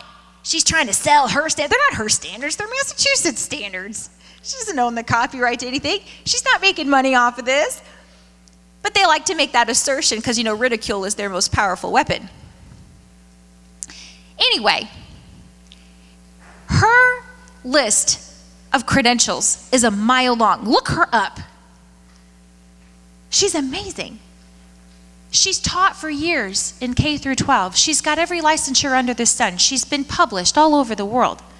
She's a standards expert, which is hard to find. And yet we're supposed to listen to a guy like David Coleman from Achieve, who's never taught in a classroom in his life, who couldn't get a teaching job in New York even though he tried. She calls the ELA, or the English Language Arts Standards, an empty skill set. Says they will not prepare our children and that they just obliterate literature. One of the problems that she mentioned to me, we were at breakfast one day, she said, our teachers are trained, English and literature teachers are trained to teach from literature, not informational text. So just like the math, we gotta go retrain all the teachers. To heck with the 4, 6, 8 years they spend in school learning and perfecting their craft. Bill Gates has a better idea. Let us tell you how we think you should do your job. This assault on literature in favor of informational text is going to destroy our history. It's going to kill our stories. If you want to know where that comes from, that 50% to 70% informational text, in case you got a lobbyist that's arguing with you, and they say, show me where it is in the standards. Have they done that to you yet? Show me where the data mining is in the standards. It's not in the standards, you dummy. It's in the MOU. You have to look at the appendix. Common Core State Standards Initiative, Appendix B. And in the appendix, you will find two things of note. One, you will find the little graph that says that all of the students start out with a 50-50 split of informational text and established literature, and then from, I think it's 7th grade, up to 12th grade, it goes up to 70%. So this means that our seniors in high school, their emphasis will be 70% informational text. What is informational text? Newspaper articles, magazine articles, YouTube videos. Reference. Not all informational text is bad, right? If you like dinosaurs and you want to read about dinosaurs, most of what you read is going to be reference. That's going to be informational text. But that's not what they're having them read. And the problem with informational text as a whole is that it seeks to convince the reader of an idea. It seeks to make a point, right? Okay? You see the slippery slope there? And when you look at the Common Core State Standards list of exemplar works, which I suggest you Google that too, Common Core State Standards Initiative, exemplar reading list, download it, you will see exactly what they mean and what they recommend by informational text. Like a government document from the New Yorker or some crazy current events magazine about the healthcare problem in McAllen, Texas. Where do you think that's going?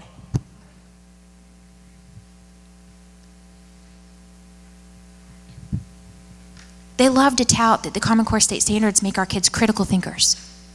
Oh, all of a sudden, nobody in America knows how to critically think and the teachers don't know how to teach it.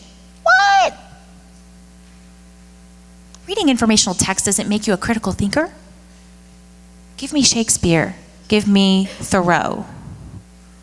Give me Charles Dickens. Give me Jane Eyre. Give me different cultures, different time and place, complex vocabulary, complex characters. Put me in that story. That will teach me how to critically think. Don't hand me some government document about energy policy and expect that's going to make me a critical thinker. No. Next slide. I'll skip that in the interest of time. All right. We're in the PARC consortium with you. Yay, yes. Stands for the Partnership for the Assessment, Readiness for College and Careers. And that's the new test that's part of Assurance Number 1 with the standards. When we filled out that Raise the Top application, we were required to enter into one or two of these consortiums. There's PARC, and then the other one is called Smart or Balanced. PARC is actually the lesser of those two evils, and I'll tell you why. PARC is very much, Smart or Balanced is very much an adaptive test. So it means that if the student's doing poorly, the test changes with the student and it becomes easier. It adapts to the student. Now PARC does that to a certain degree, but not to the extent that Smart or Balanced does. Balanced, their biggest investor, Rupert Murdoch, recently partnered, Smart or Balanced Test Consortium, recently partnered with the American Institutes for Research. Do you know who funds them? Soros. Now, since we're in the PARC consortium, let's talk about that. Both of these consortiums got federal dollars. That's right. The federal government is paying for the test that your child is taking. Can you say conflict of interest? That's a little suspect, if you ask me. That's a little unconstitutional. Okay, so PARC got $186 million of that little pie. Did you know that as a state, we have to pay $250,000 a year just to be a member of that consortium? What a waste of taxpayer dollars, especially when they've got a crappy test. The cost of the test is not fixed. You know, it might say we had the Iowa test of basic skills, and that was some flat $20-something rate per test. We can budget against that. But the cost of the Park test fluctuates depending on how many states are in the consortium. It's kind of like a group insurance plan. And 11 states have already bailed from Park.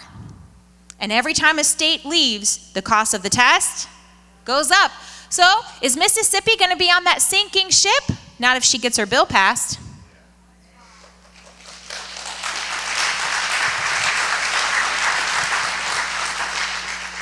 The other interesting thing, and I don't know if this was the case with your Mississippi curriculum test, but it was for us in Iowa, we had some transparency as parents with that test. So if my kid took the test and just completely bombed it, I could request to see the test, and I could see how my child answered the questions. And we were guaranteed by law to see at least 50% of the test. So if I'm concerned about what my child's reading when they sit down to answer those questions or how they answered, I have that. Not so with Park.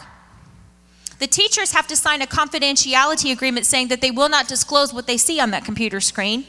They're making students sign a confidentiality agreement. There are first graders in my state being asked to sign a confidentiality agreement before they sit down for a test. That is nuts. No voice. We're not allowed to even look at the question. I believe it. Like, that's what we're not saying we can't say what we see. We're not allowed. Not allowed to look. Can you say shady? What's constitutional about that? My tax dollars paid for that test. I ought to be able to see it. Ugh. And then there's Pearson Education. Pearson Education is a UK-based company. They're not even an American company. And you need to look up these guys. Their education advisor is Sir Michael Barber. This guy, if you ask me, is a complete sociopath. He's written a book called Deliverology 101. You should peruse that on your Kindle. This guy's got a complex. Self-proclaimed educational revolutionary. He has been running the show in the UK education system and tanking it very quickly. Sir Michael Barber at Pearson believes in global standards. He believes in outcome-based mega-testing education. And he believes in Mark Tucker's philosophy that you heard earlier about workforce steering.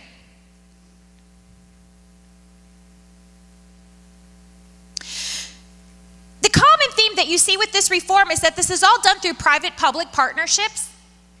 So you've got these private corporations coming in here who are not accountable to us. We can't FOI them. We can't elect them. They don't care what we say. They're accountable to shareholders. So who are the shareholders of Pearson Education? Across the pond, their second or third largest shareholder is the Libyan Investment Authority. Gaddafi's kid, who's now in prison for terrorism. Now, Pearson says, oh, we just can't believe it. And the assets are frozen. Okay. But you know, that explains a lot. Because Pearson owns about 3/4 of the education publishing market. All of those publishers that we grew up with, like Scott Forsman, Penguin, McGraw-Hill, several others, they've all been swallowed by the Pearson whale. It's hard to find education books that are not published by Pearson these days. They dominate the market. There was a story in Florida, Volusia County, Florida last year, big uprising there by parents because it was either a geography or a social studies book that dedicated 34 pages to Islam. And a little bitty paragraph about Christianity and everything else under the sun.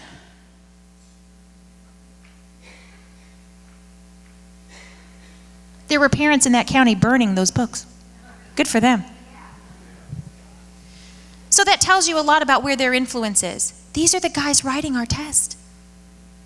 In my book, No Choice, No Voice, in the back, there's an appendix where I have shared with you a list that another coalition person has compiled that has over 32 infractions on Pearson for either having revisionist history in their books or screwing up test scores. And they just last year settled a lawsuit for $7 million for accidentally making a profit with their nonprofit. And then the money that they had to pay as a result went to Penguin, who they own. Okay, so that's Pearson for you. Oh, and in 2011, Pearson and Microsoft, they partnered. Next slide. Next one, I covered all that. Oh, no, let me tell you what was on that last one. There's another thing that Sir Michael Barber said that you need to know, because we're seeing it happen now. He says to policymakers in education, he says, you need to look at sustainable reform. And I'm not talking about sustainable development. I'm talking about sustainable reform, reform that sticks. He says, work on the minds of parents and teachers because of their wish for the past, and make it so they can never go back to the way it was before. That is from the mouth of Pearson Education. Not in my country. Now, this is an example of how Pearson wishes to execute the workforce steering piece of this reform. This is what they want to do with the kids' PARCC test scores and all the other data that's attached to their student ID. They want to create an individual profile, complete with a picture and everything, all their test scores, their demographic information, give them what they should do for a living and where they should go to school. Next slide. That's from the Pearson marketing video. So where does the data collection come from? Look, if one of those silly Common Core lobbyists says, well, you can't prove that there's any data collection in the Common Core. Oh, yes, I can. You need to look at your PARCC MOU. An MOU is a Memorandum of Understanding. There are 2 MOUs at play here. We signed one to get the standards, and then we signed another one for the PARCC testing agreement. When you get that agreement, and you can FOI that, that's how we got it, okay, from your Department of Ed, you find these 2 clauses in that contract that state that Mississippi must provide timely, don't make us wait now because we're the federal government, we do everything really fast, and complete access to any and all data collected at the state level. Producing all student level data. The Department of Ed says, oh, we're not collecting and sharing data on your students, and anything we've ever shared before is aggregate. Not anymore. We've entered into a contract with Pearson and the federal government to give them individual student data. And it's not that the state's going to give it to them. It goes into the state longitudinal database via Pearson. And so the government just takes it. There's no one in the State Department of Ed that's going to be saying, here's the data. They won't even see that transaction. It is accessed. Next slide. You see, it's illegal for the federal government to have a national student database. That's against the law. But in 2002, there was an amendment that passed that changed the rules of engagement and said, well, you know what you can do? What you can do is you can give all the states a model to work against. It says if everybody uses this model in this same system, then we can interface those state databases. And with a few keystrokes at the federal level, what do you got? De facto national database. And that's exactly what happened. So late 90s, early 2000s, we started seeing these state longitudinal data systems being put in. You know who gave the most money to the state of Arkansas for our database? The Department of Labor. $18 million. Why? Workforce steering. Where do they want to take us? They want the German model. They want a managed economy. These reformers don't like free market capitalism. They want a managed economy. They want to direct it. So they use this P20 model. And I'll say this to the Department of Ed, you may say this to the Mississippi Board of Education, and they'll say, oh, yeah, but there's this law called the FERPA law that protects you. You're protected by FERPA. And then you do what I did and you go, what's a FERPA? It's the Federal Education Right to Privacy Act. That act was relaxed by Arne Duncan and Company in 2011. And they made 2 big changes to that law. The first big change that they made is they changed the definition of personally identifiable information. PII is no longer just your name, your social, your date of birth, and all that. It now includes your behavioral profile, facial characteristics, facial expressions, your DNA sequence, all your medical information, all your test scores, Everything. Everything. And then they reduced the need for parental consent to a best practice. Well, you know how that's going to go. It's not going to happen. So what that means is they changed the law to say that the education entity, the school, Pearson, whoever, can collect data, be it biometric or otherwise, from my child, store it, and share it, and I got no voice.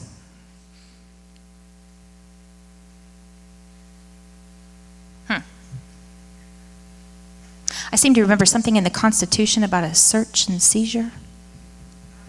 Yeah. It's illegal. It's illegal. All right.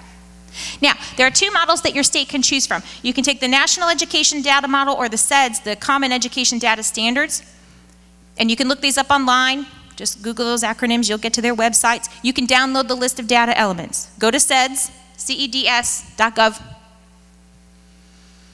and you can print off the list of the 400 plus pieces of data they want on our kids, and it's not just the kids, they're tracking data on the teachers too.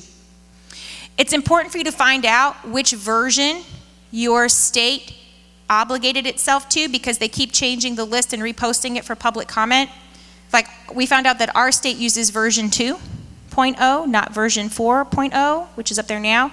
And it's the 2.0 version, when you download it, that you see the really horrendous things like your religious affiliation, voting status, things like that.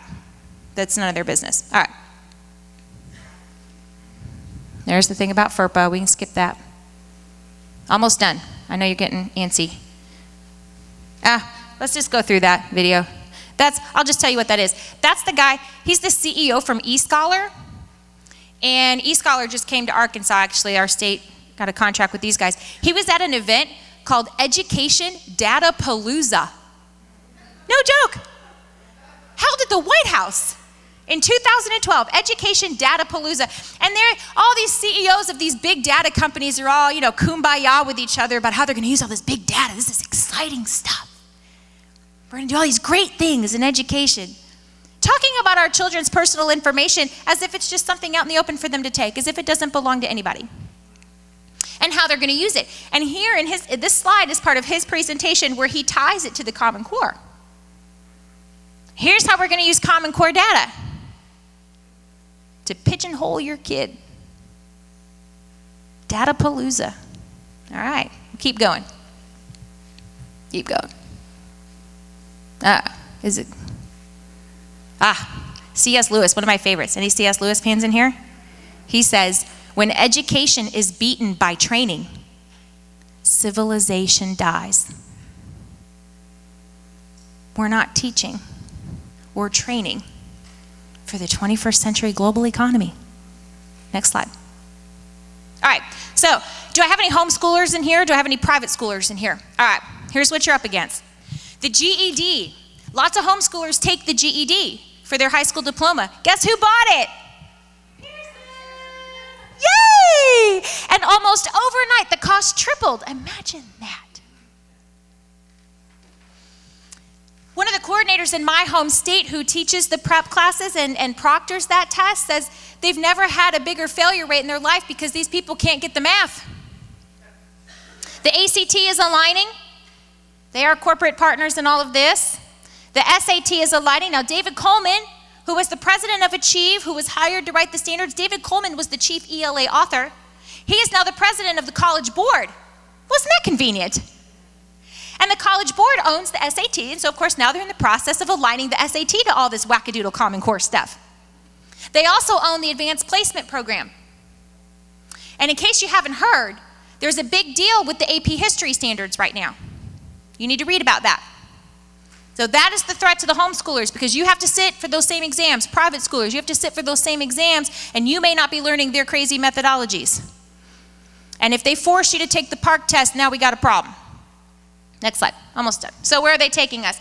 They are taking us to national control without accountability, workforce steering through data mining, a managed economy, and globalism, all of which are completely anti, or shall we say un-American.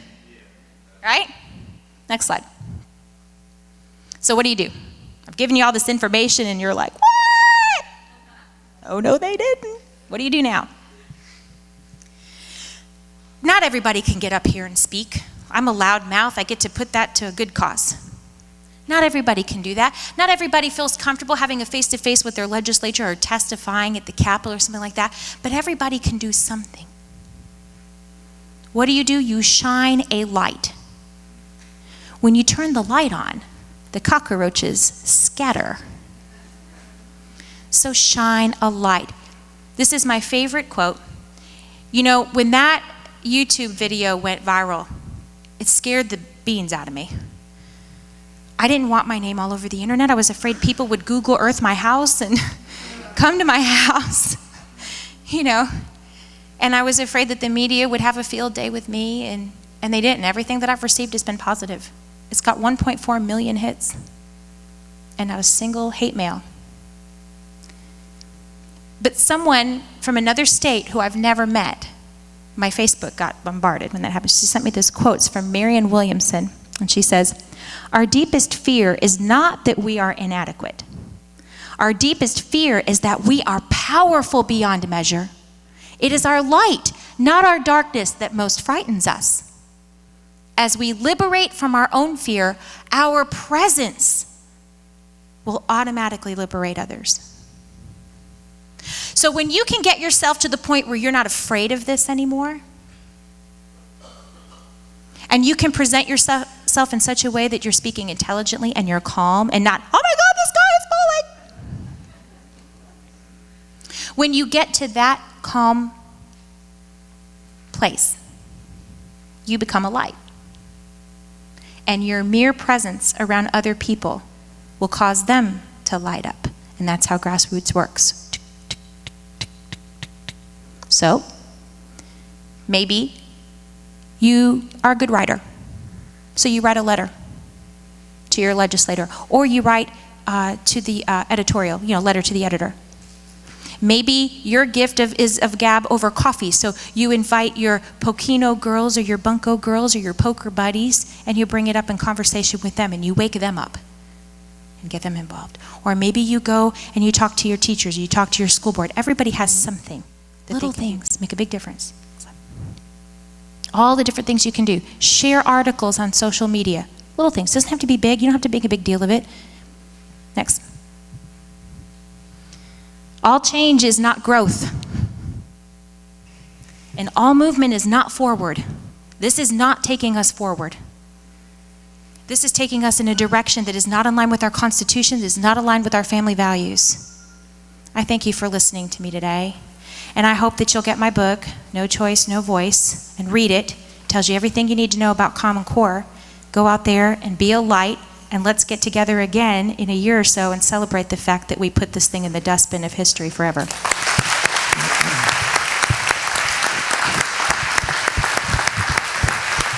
Wow. I think Karen is probably the best, most articulate Common Core spokesperson that I have ever heard since I've been in this battle. That was filthy. And I want to thank her. Gracious. All right, look, it's 8:45. I'll be here as long as you want. I'm sure Angela will do the same. I'm sure Karen will do the same. If you have some questions, some specific questions you want to ask, we will field anything that you want to throw out. So take the floor. We got a microphone here if you want that. To those that have to go, take your time. Thank you for coming. Yes, ma'am.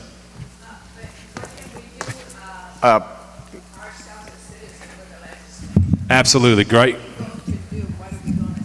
Look, I don't mind calling folks out. Sometimes it gets me in trouble, but it is what it is. We've got to contact the Lieutenant Governor, the Speaker of the House, the Chairman of Education in both the Senate and the House. Those are our 4 targets right now. And by targets, I mean email, phone call, letters, you name it. You've got the information now. And your own legislators, talk to them. The House, your House members. Your House members. Your Senate members are here. Your House members, approach your House members. There have been changes in our Congress, in the legislature in my area, so I have to figure out who it is, and not only that, I'm not very happy with them anyhow. Those changes will go into effect the next election, Yeah. so your current are still the same. Yeah. So you know who they are now. And one thing, You know who it is, But you'll be able to lay your head on your pillow knowing that you did what you could do. One thing I want y'all to Google I know you will. that Karen brought up before I forget it. She made me think about this when she started talking about Arnie Duncan. Google the Arnie Duncan Charlie Rose interview. You need to Google that. It talks about 21st century community-based schooling. And Arnie Duncan sits down with Charlie Rose and basically says that they want all kids in public school from an early age, and they want kids in school 6 to 7 days a week, 12 hours a day through public-private partnerships. That is their goal for 21st century community-based schooling. They want your kids in school 7 days a week for 12 hours a day. That is what Arnie Duncan, the current chief of education for the United States, it's out there, so I want you to Google that. So this is deep, folks. Seen that before. Yes, ma'am. The student privacy protection opt-out, is this a legal document? Do they have to abide by this if you send it to the school? Yeah. And All right. One thing That particular form is the best one that I've found. It's from the Thomas More Law Center in Ann Arbor, Michigan. There's a chapter about this that I dedicated in my book that outlines all the protections, but according to the Supreme Court, you as the parent have the fundamental right to direct your child's education. You can refuse anything. However, you do have to read your state laws, and if you have questions about that, you've got two good people here that you can come to find out what the consequences are for not taking that test. If Mississippi state law says that they're a high-stakes state and they can hold your child back, then you may be contending with that. She's dead on. Now, to that point though, I've sent that to our Senate attorneys, and I've asked them, look at our laws, let's draft something for Mississippi, and I'm going to make that real public. Oh, that's great. When we get it. But great question. Yes, ma'am. I have heard that Lee County schools have already opted out. Florida. That was overturned. Well, Lee County, Florida was overturned. The board member got a bunch of pressure from a lobby group, called the board back into a meeting a couple days later, rescinded her vote.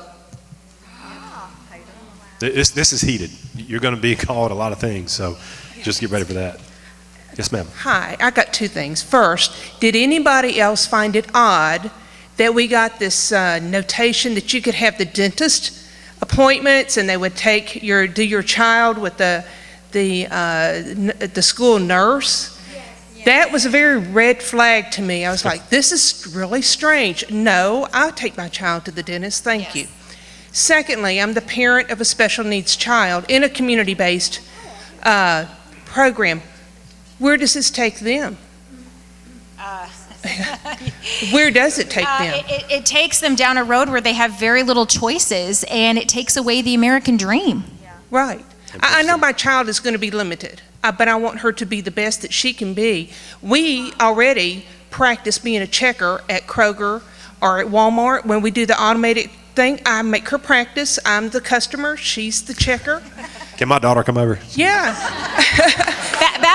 The Secretary of Education, Yeah. recently came out and said that he wants all of our special needs students to be accountable to these high stakes tests, that they need to be taught to that test, and that they need to be held to that same standard. And yes, that is cognitive child abuse. So we need to get that basketball player. How? Yeah, we just have to wait him out. He'll go when the president goes, because each new president appoints that person. So when we get a new president, we'll get a new Secretary of Education. Until then, we just have to deal with him. Real quick on the test, I know if we had more questions, but on the test, you just saw the articles come out in the papers that our state test scores not bombed, but dropped. And I was in a meeting, fortunately, the other day with the state superintendent of education. And she started, her whole talk was about Common Core, which is why I went. And she gave some examples of old math problems versus new Common Core math problems. And the old problem was in her mind, just simple. It was the third grade math problem, and to her explanation, a kindergartner could do this. And so I said, okay, that's fine. Go on down, and I tried to bite my lip, I tried not to ask a question, but I just couldn't help myself. So I got to the end, and I said, wait a minute, the state scores just dropped, correct? But we're teaching this higher, much more rigorous, these tougher standards, yet we're taking this test that's just old and decrepit and just outdated and beneath us. Now, if we're learning at such a higher level, why did our scores drop on such a lower level test? Well, that's just what the teachers are saying. That was her answer. No, ma'am. I asked, what's the explanation for our scores dropping? Well, I'm just hearing that from our teachers, and I was like, no. The question was, what's the explanation? Couldn't explain it. So, yeah.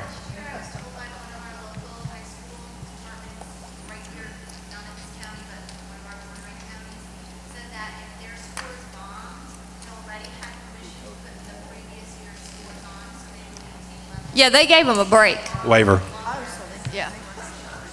Gulfport, Mississippi piloted Common Core. They were one of 4 school districts. It wasn't a question. She said that the districts were given the ability to substitute their scores from last year. Won't be held accountable. Won't be held accountable for the drop in scores on the state tests. But Gulfport School District was one of 4 districts to pilot Common Core. Gulfport's algebra proficiency scores on state tests went from like 97% proficiency down to 56 in 2 years. So if Common Core is so far above, why did the SATP Algebra 1 scores tank in not just Gulfport, but every school district that piloted a Common Core framework and a Common Core methodology? Their algebra scores tanked. Basically, their scores tanked across. Now we see the whole state. My home school district, Pearl River County School District, had the highest test scores in South Mississippi, even higher than some of the so-called better schools. Easy. And that is because we've got some stubborn teachers down there that have come to me and said, we're not letting these kids sink. We're teaching the old frameworks along with this new stuff. And it's killing us, but we're doing it. So that's why my grandbabies are still in public school, because our teachers are still teaching the old frameworks. And thank God for teachers. Dear God. Yes. Yes, ma'am. We know y'all had problems last year even getting your bills. They never even came out of committee. Please tell us that. What can we do? I mean, it's got to be heard. What can we do to get those heard? We need as many people that showed up at this meeting to show up at the Mississippi Capitol all at once. And that will get some people's attention. The next question is when?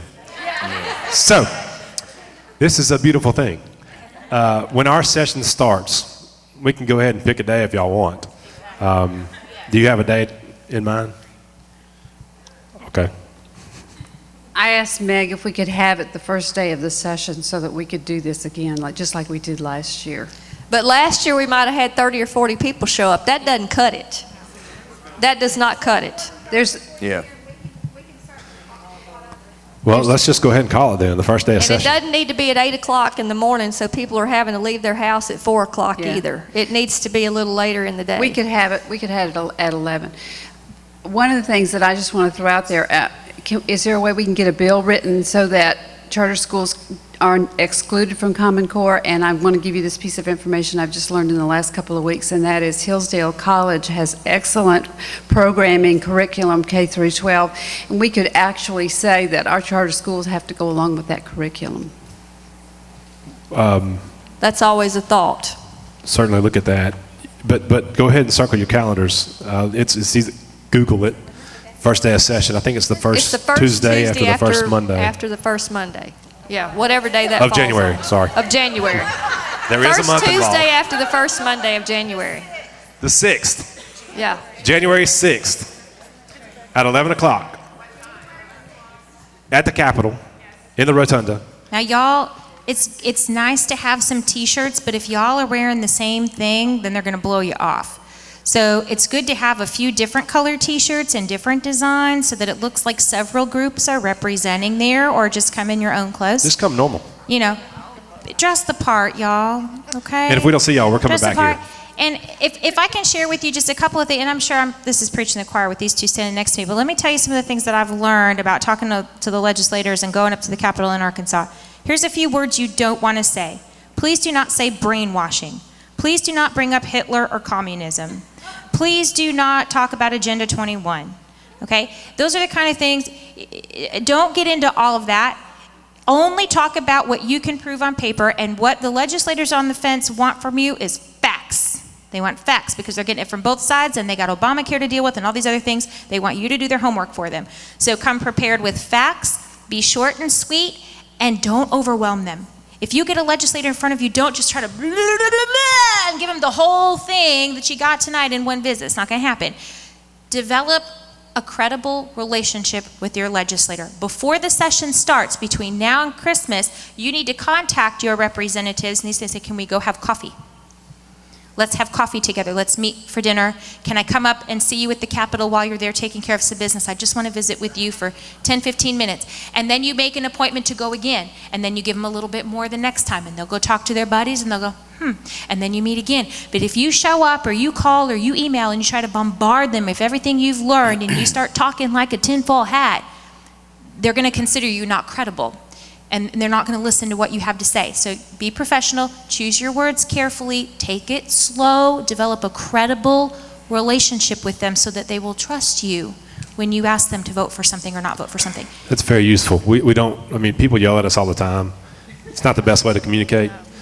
We prefer somebody that's got an argument prepared, that's factually driven, factually based, and they sincerely want to spend time with us and educate us on an issue. So. I like the idea of wearing a little plastic identifier that says, I'm a nurse, I'm an engineer, I'm a CPA. Identify your profession. That speaks volumes. If you're a stay-at-home mom, I'm a mom, okay? I was a mom. I stayed home with my kids most every day that I possibly could. That lets them identify with you, and you're not just another face. You know, because I've had deans from colleges of education finally see the light because they see what their kids are bringing home. People that were really, pushing Common Core because they were told it was the right thing to do, they've begun to contact me. I've even had one that's running for school board in her local town, praise the Lord. These folks are coming around, and we've got to just keep working. But I like the idea of having some type of sticker saying, I'm a pilot, I'm a whatever, I'm a school teacher, I'm a nurse, I'm a pharmacist, I'm, whatever, I'm a gardener, I'm basketball player. Yeah, whatever. But, that kind of identifies you a little bit as somebody. But let me tell you this. Once we put our names on this and y'all don't show up, we've got to have people and voices or they will not listen, period. If there are 200 bodies in the hall of that Capitol, they're going to feel pressure. Yes. All those other folks will show up. It won't make a difference if I stay home. It will make a difference if you stay home. You've got to show up. For everyone that shows up, there's 5 to 10 behind them, and we know that. Yeah, and we know that you're going to have to take off a day of work because we know you work and pay taxes. So it's going to be an inconvenience, but most of these other activists, some of them don't have to go to jobs and stuff like that. This is a different kind of activism. We all have responsibilities and jobs, but we're just going to have to sacrifice to get this stopped.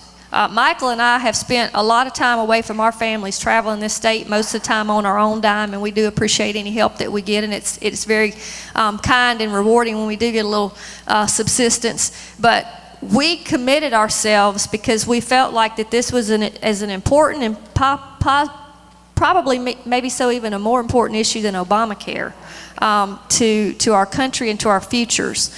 We put our careers on the line. We put our head on the chopping block. We've been called every name in the book, but we have held our cool. We have treated those folks that disrespected us with respect, and that's what we need to continue to do in this. The person that, called me a nut job and called me ignorant and whatever, I'm sorry that you feel that way, but I'm going to continue on with my explanation, So that's kind of what we have to do. We have to be the examples and we have to be the role models, and we have to show that we're responsible and we're not half-cocked in this movement. So one day when you get a chance, Mississippi College has an archives so you can go see all the Senate arguments on the floor. And Angela and I got to play good cop, bad cop one day on the floor with Common Core, so it's pretty fun, and you'll learn a lot, but check that out one day. Yes, it's in the Mississippi College archives. Okay, this is not a question. We will have a chartered bus to take any group that we can get together for January 6th. If everybody will stay in touch with us, we've got your name and emails and phone numbers. We will have a chartered bus going down January 6th. The same way you found out about this meeting, stay in touch. Hey, Michael, I want to thank Donna Abernathy for bringing this up a minute ago. Speaker Gunn is doing a town hall tour. Great point. He will be in Senatobia next Tuesday. Be there. That's right down the road. He needs to hear. He'll be in Be Tupelo there. on Wednesday. So depending on where you came from, that's a great opportunity to Call the speaker's do that. office, The get the more- times. Yes, ma'am. 1 o'clock in Senatobia. Tonight is my first night to actually gain the most of the knowledge that I have with Common Core. Good. When you first started telling us about everything, you said that the way that Common Core came about was that they dangled all this money 4.35 billion. for us to, for it to come about. Right. Where did that money come from, and why did they dangle it? Stimulus package. I mean, It came from the American taxpayers, and a lot of it was printed and has nothing to back it up because the dollar means nothing anymore. Kind of came from China. Or it was What borrowed percentage of from it? China. And I don't know how much Mississippi got. I can tell you. Mississippi got none. Zero. Arkansas got 363 million, but we got it through the state fiscal stabilization fund, not through Race to the Top. So they try to say that. Now, we did get some, I think, through that fiscal stabilization fund too. I'm not sure about the amount. For some pilot projects. Because you had to, in the Race to the Top agreement, you had to agree to set up the state fiscal stabilization account in advance in order to qualify for Race to the Top. Only 19 states got Race to the Top money. Everybody else got state fiscal stabilization money. Part of the money went to help create the SLDS. Yes. That was a big part of it. So, and we did get that to the best of my knowledge. No, we got zero Race to the Top funds. Ma'am? We agreed to all the considerations and all the ramifications in the implementation and the cost. There was no cost analysis done, no fiscal note, no anything done on how much it would cost Mississippi to agree to implement this. It was just done. Never presented to the legislature, never presented to the Education Committee. It was done by the State Board of Education on executive decision along with the governor. And remember, we had to adopt it based on an application, not on the promise of money, just to try to compete And for most that of the money. letters that were written from the state of Mississippi to Arnie Duncan were written in May, and the standards weren't released till June. I've got all the letters with the dates. They were written pre-release of the standards, us agreeing to this. We had 2 Congress people in Washington, D.C. wrote letters. We had some in Jackson write letters, our leadership. All of them tanked into this before the standards were ever released to the public. So we didn't know what, it was just exactly like the health care, like Nancy Pelosi said, you got to pass it and agree to it to see what it amounts to.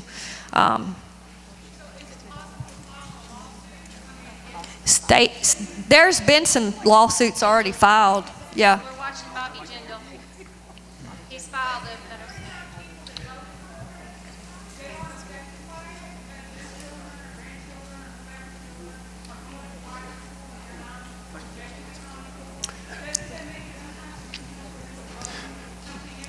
That 39 folks, that 39 to 11 vote, that was in an appropriations bill. And That money, was an adoption. Yeah, the adoption.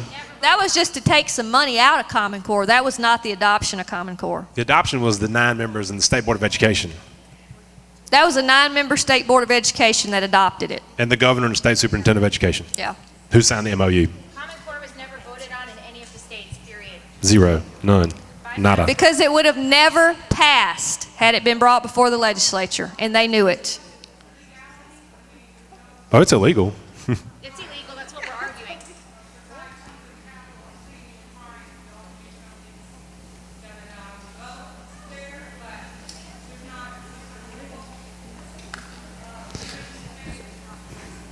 On a state level?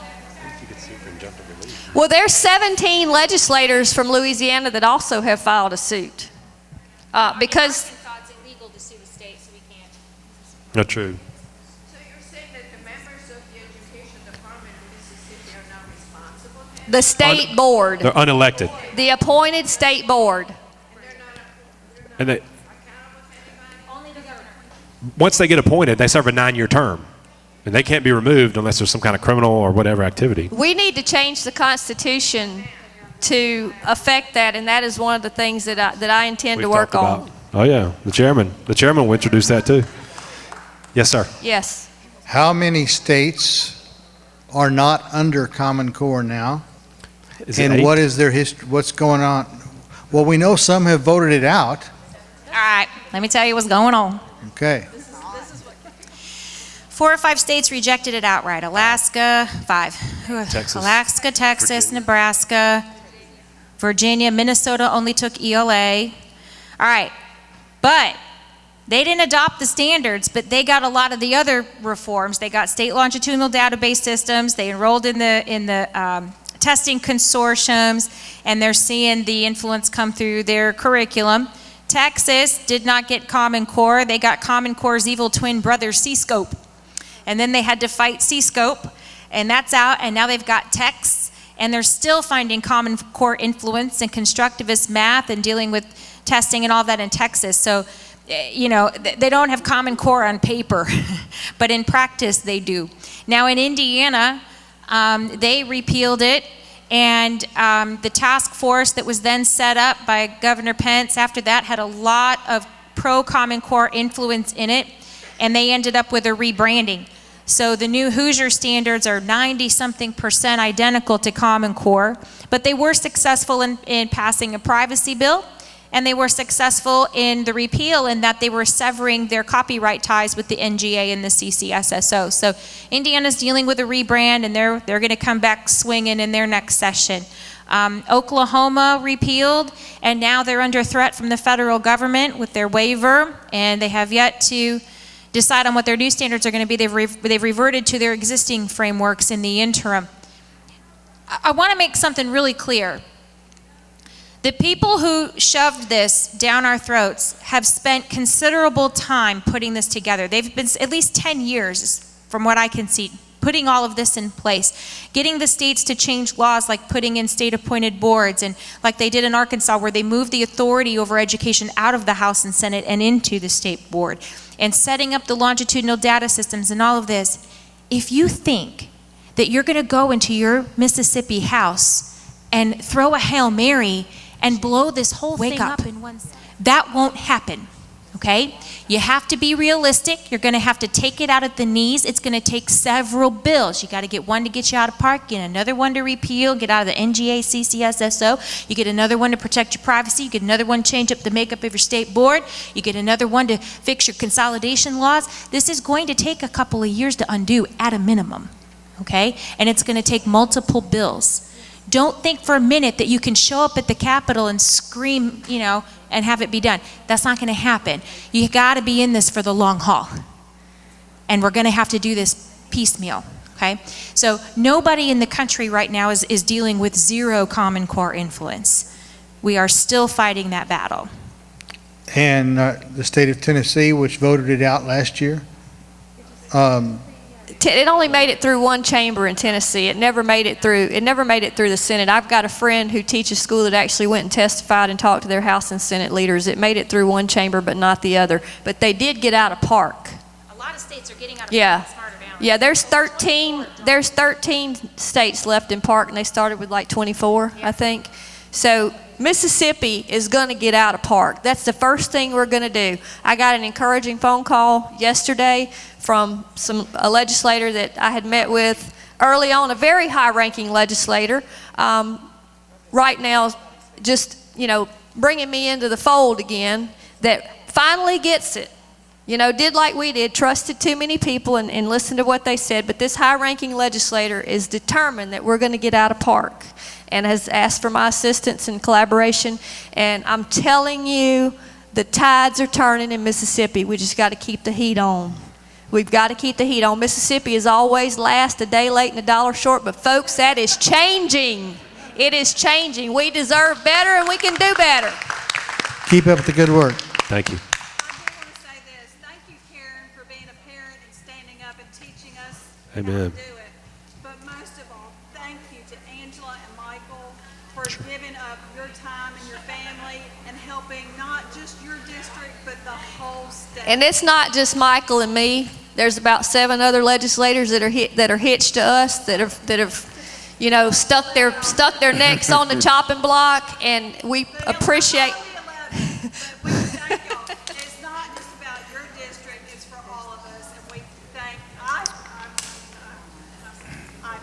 Absolutely. And look, seeing crowds like this just energizes us more to keep fighting. This is probably the So thank second y'all. biggest crowd we've had. I had one of about 300 and something in Gulfport. This is probably the second biggest crowd we've ever spoken to, so that is very encouraging. Mecca.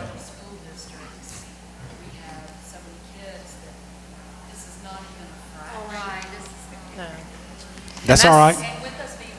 But it's a start. This is our first meeting. We saw the results of how DeSoto County turned out at the polls in a recent election. We know how DeSoto County thinks generally, and DeSoto County knows who helped get us in Common Core, and DeSoto County knows who's going to help get us out of it. Amen. Yes, ma'am. So my question is, what do we do for our children? What it's going to take 2 years to undo this. What do we do for our Teach children? them at home. Don't let them sink Do we in pull them out and mathematics. homeschool them? Do we put them in private school? What do we do for our children to make sure they're ready? You've got to make that choice. We can't tell you what to do with your children. I'm not Arnie Duncan. I understand. I have an answer. I have an answer for that. Thank you. There are ways to protect your children, and I've got a list on my table, how to survive Common Core this year. Get that list. And there are ways to exercise your civil disobedience. So look into your states about refusing the park test. You can refuse all data collection. That is protected by the Hatch Amendment, and that's included in that opt-out form too. And the Pupil, the Pupil Privacy Protection Act, PPP, something like that. It's all listed there. But anyway, there are laws that protect you from some of the worst provisions of this. You just have to exercise your rights and do that. There's a whole chapter in my book that outlines it, gives you the laws, tells you what they say and how to work those. And you got to have a backbone, because the Department of Ed will come back and say there's no opt-out provision, or you can't do that, or da-da-da. Yes, you can. You call them, you call an attorney, and the best part, I think, is to tell them to show you the law. They love to say, oh, it's against the law. Show me the law. You produce the law. I'm not going to stay up all night and look for this law. You're the one that's telling me I can't do it. You get it. You show me the law. And keep pushing their buttons and holding them accountable. According to the Supreme Court, you are responsible for your child, not the state. So if they're asking you to do something you're not comfortable with, you put your foot down and you fight it, turn the light on, cockroaches will scatter. So read that list and read my book, and it gives you some suggestions on how to get through it. And for the love of all things sacred, teach them how to do math the right way. Thank you. Now that my bosses have left, My sister's a teacher. I'm a teacher in DeSoto County, and I have 6 schools. And I will guarantee you, I am in and out of, and I do middle and high school here in DeSoto County. I am in and out of the classrooms, and there is not a teacher's classroom that I have not been in that's not going to protect your child. And the teachers are just as baffled as anybody else. And I mean, it's not like, we are not supporting or not supporting. I mean, you've got to have standards, and you've got to have curriculum to go by. But what my issue has been is I was trained for 8 years. I have my master's degree. I was trained, and y'all notice I'm dressed like this because I had to get out of my school clothes to come in here. But the teachers are not going to let your children sing. They're not going to let you. The teachers in DeSoto County are good enough that when they're behind that closed door, they're going to do what it takes to get your kids through there. We had a massive loss of teachers last year, 30 and 40 teachers, a school of the teachers that refused to go through the processes and relearn and redo. And a lot of and only the teachers that stayed are the good teachers willing to go that extra mile and to do that because they love the teachers, they want to be there. And I have not, and I've been teaching this is my 24th year, the ones that are there for the long haul, and they're there for your kids. That's great news. And what kills me is the superintendents and the upper level folks are kind of saying that we're directing our anger at teachers. We're not. You're told to do your job, and I understand that. So. I would not have said anything with the 2 assistant superintendents from DeSoto County sitting in this room. Let me tell you what I've learned on this journey.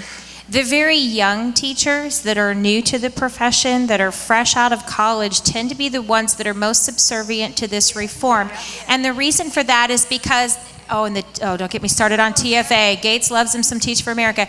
But, you know, they're getting this in college. So if you're a freshman enrolling to get a degree in secondary education, you're getting all of this Common Core propaganda while you're in school. So they're very loyal. When they get behind that closed door, it's a different world. Well, I think for some families it is, and for some it isn't. In my home state, I had one teacher that was hell-bent on doing things the old-fashioned way, and she kept all her Common Core stuff in a box in the corner. And I had another one who believed in Common Core and pushed it on my child. In March, I removed my children and did something I swore I would never do and started homeschooling. So I think everyone's experience is different, and we need to allow for that. Sometimes it's a good fit, sometimes it's not. But the main takeaway is that the teachers don't really have an option. In my district, they were threatened with insubordination if they spoke ill of Common Core, and we recognize that. The media will tell you that this is pushing the teachers under the bus, and it's not. In fact, if you go to Arkansas Against Common Core, you will find our letter to teachers. And I have some here. If anybody wants to take one and to use as a model, if you want to create one here in Mississippi for yourselves, you can put your own logo on it. This is not an attack on the teachers. We are taking this up as parents, and we are exercising our parental rights and our rights as taxpayers in the sense of accountability. And when I go to Walmart or the grocery store, or I see somebody here or there, they'll grab me and say, "Keep on fighting. What's going on? Keep on fighting." Those teachers will grab me and pull me in a corner and say, "Girl, don't you give up. Don't you give up." But don't go into a school as a radical, Exactly. crazy parent, because that's the first thing that's going to turn them off. Exactly. Yes. There aren't very many options as far as, we have private schools, but do they have to align with Common Core?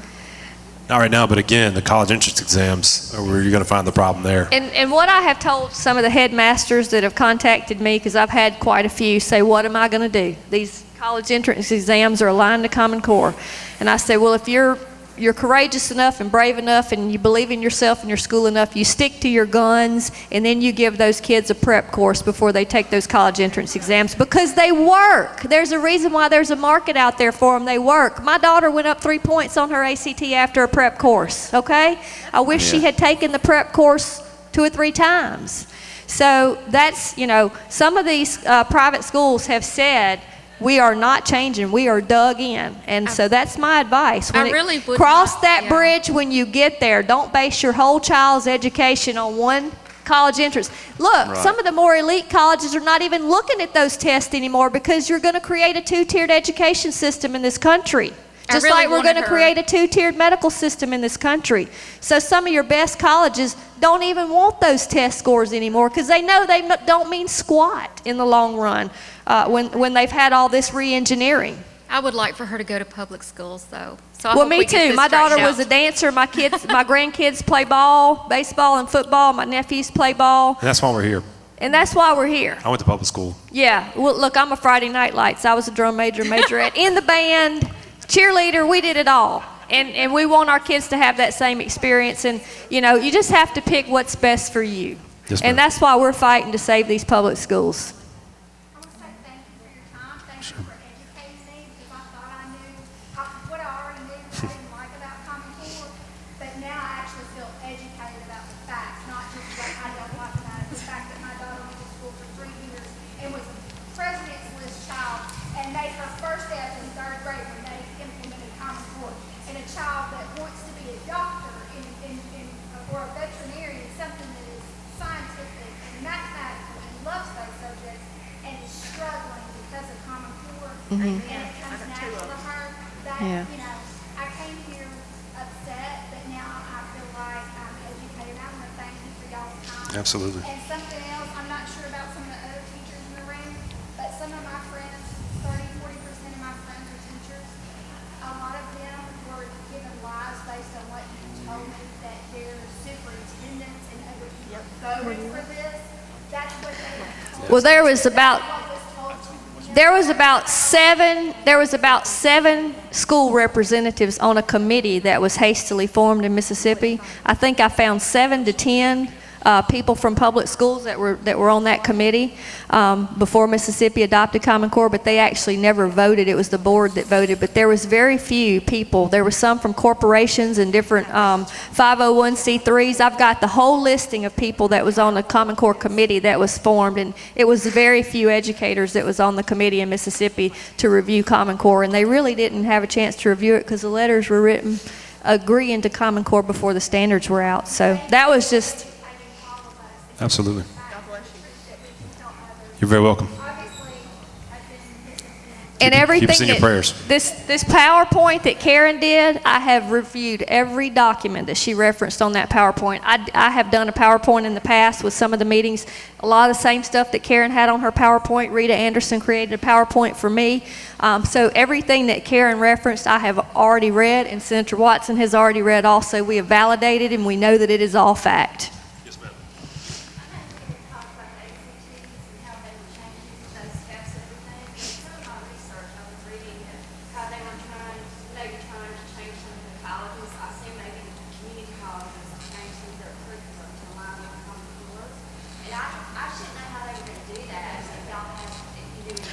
Well, when you change the high school curriculum, you're going to eventually change the college curriculum. So they're not done yet. They're beginning to go after IHL now. They've already gone after the teacher colleges and done that through the years. But now you're going to see that the conduit is going to have to fit.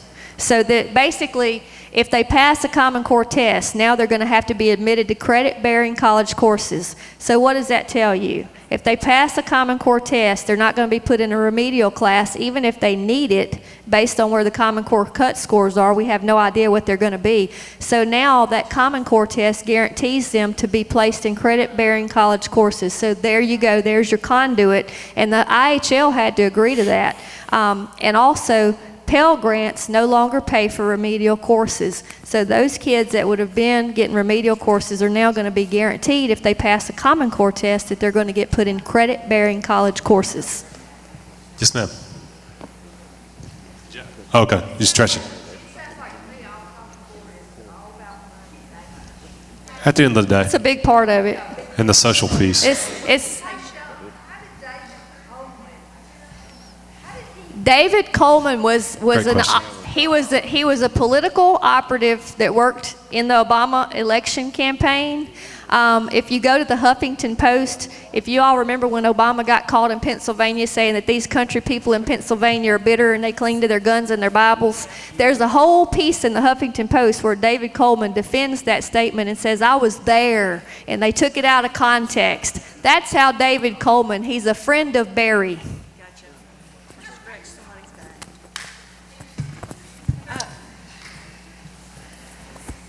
Well, I'm an educator. I've taught in Arkansas, and now I'm down here in Tate County. And I guess I want to make a comment to stress that your teachers are just as ignorant as the parents are about We know. this. But, you know, Yeah. like that's been my little mini, because I talk to my colleagues over there and over here, and they don't know, because they get the same talking points. Your administrators don't know. And like with the FERPA, you said no consent, and it says no notification. That includes your administrators. They don't. I got 3 kids in DeSoto County, and all 3 of their administrators are unaware of the FERPA changes, at least to me. Our testing coordinator in Picayune Public School District had no idea of any of the FERPA changes. So yeah, they're behind the 8 ball, and I'm sorry to say, but they're behind the 8 ball, and they need to catch up and figure out what's going on. That's my only real criticism of these administrators in the schools, is they need to look at this and not take it at face value. Invest the time that we have to figure out what's going on with this. All right, it's 9:30. Yeah, I was about to say that if make you be We'll the last. stick around, but go ahead. I just wanted to say that there's a lot of parents that aren't here, and I can guarantee you there are a lot of parents that would like to be here, but even the parents, not just the teachers, they're afraid. And they're afraid for their kids, because they're afraid that, and I am too, I have to tell you, I'm scared to opt out of a test because my child will be blacklisted, Labeled. so to Yes. say, labeled, and therefore he won't get the help that he needs, which I think is absolutely ridiculous for me to be afraid in for my own school, my own Yeah, child. you're paying for it. I've been there as a teacher, and I've been threatened as a teacher. I've been threatened. What does that do for us as the parents, that we're trying to help our kids, we're trying to do everything that we can? Excludes you, that's what it does. Yes, it cuts the parent out of the picture, but, you know, we're just going to have to man up and be brave. Every And school the district district I know of has revised their grading policy. Well, it's just been I will tell you, while I've been sitting here, I've been getting texts. How's it going? What's going on? Tell them they missed a humdinger of a meeting, and we'll that be they back. would have learned a lot. This is the first of Yeah, we'll at be back. least another plus. Come on. Okay, good. Thank y'all. Thank you very much. We're just one of y'all. We just happen to hold a position in state government.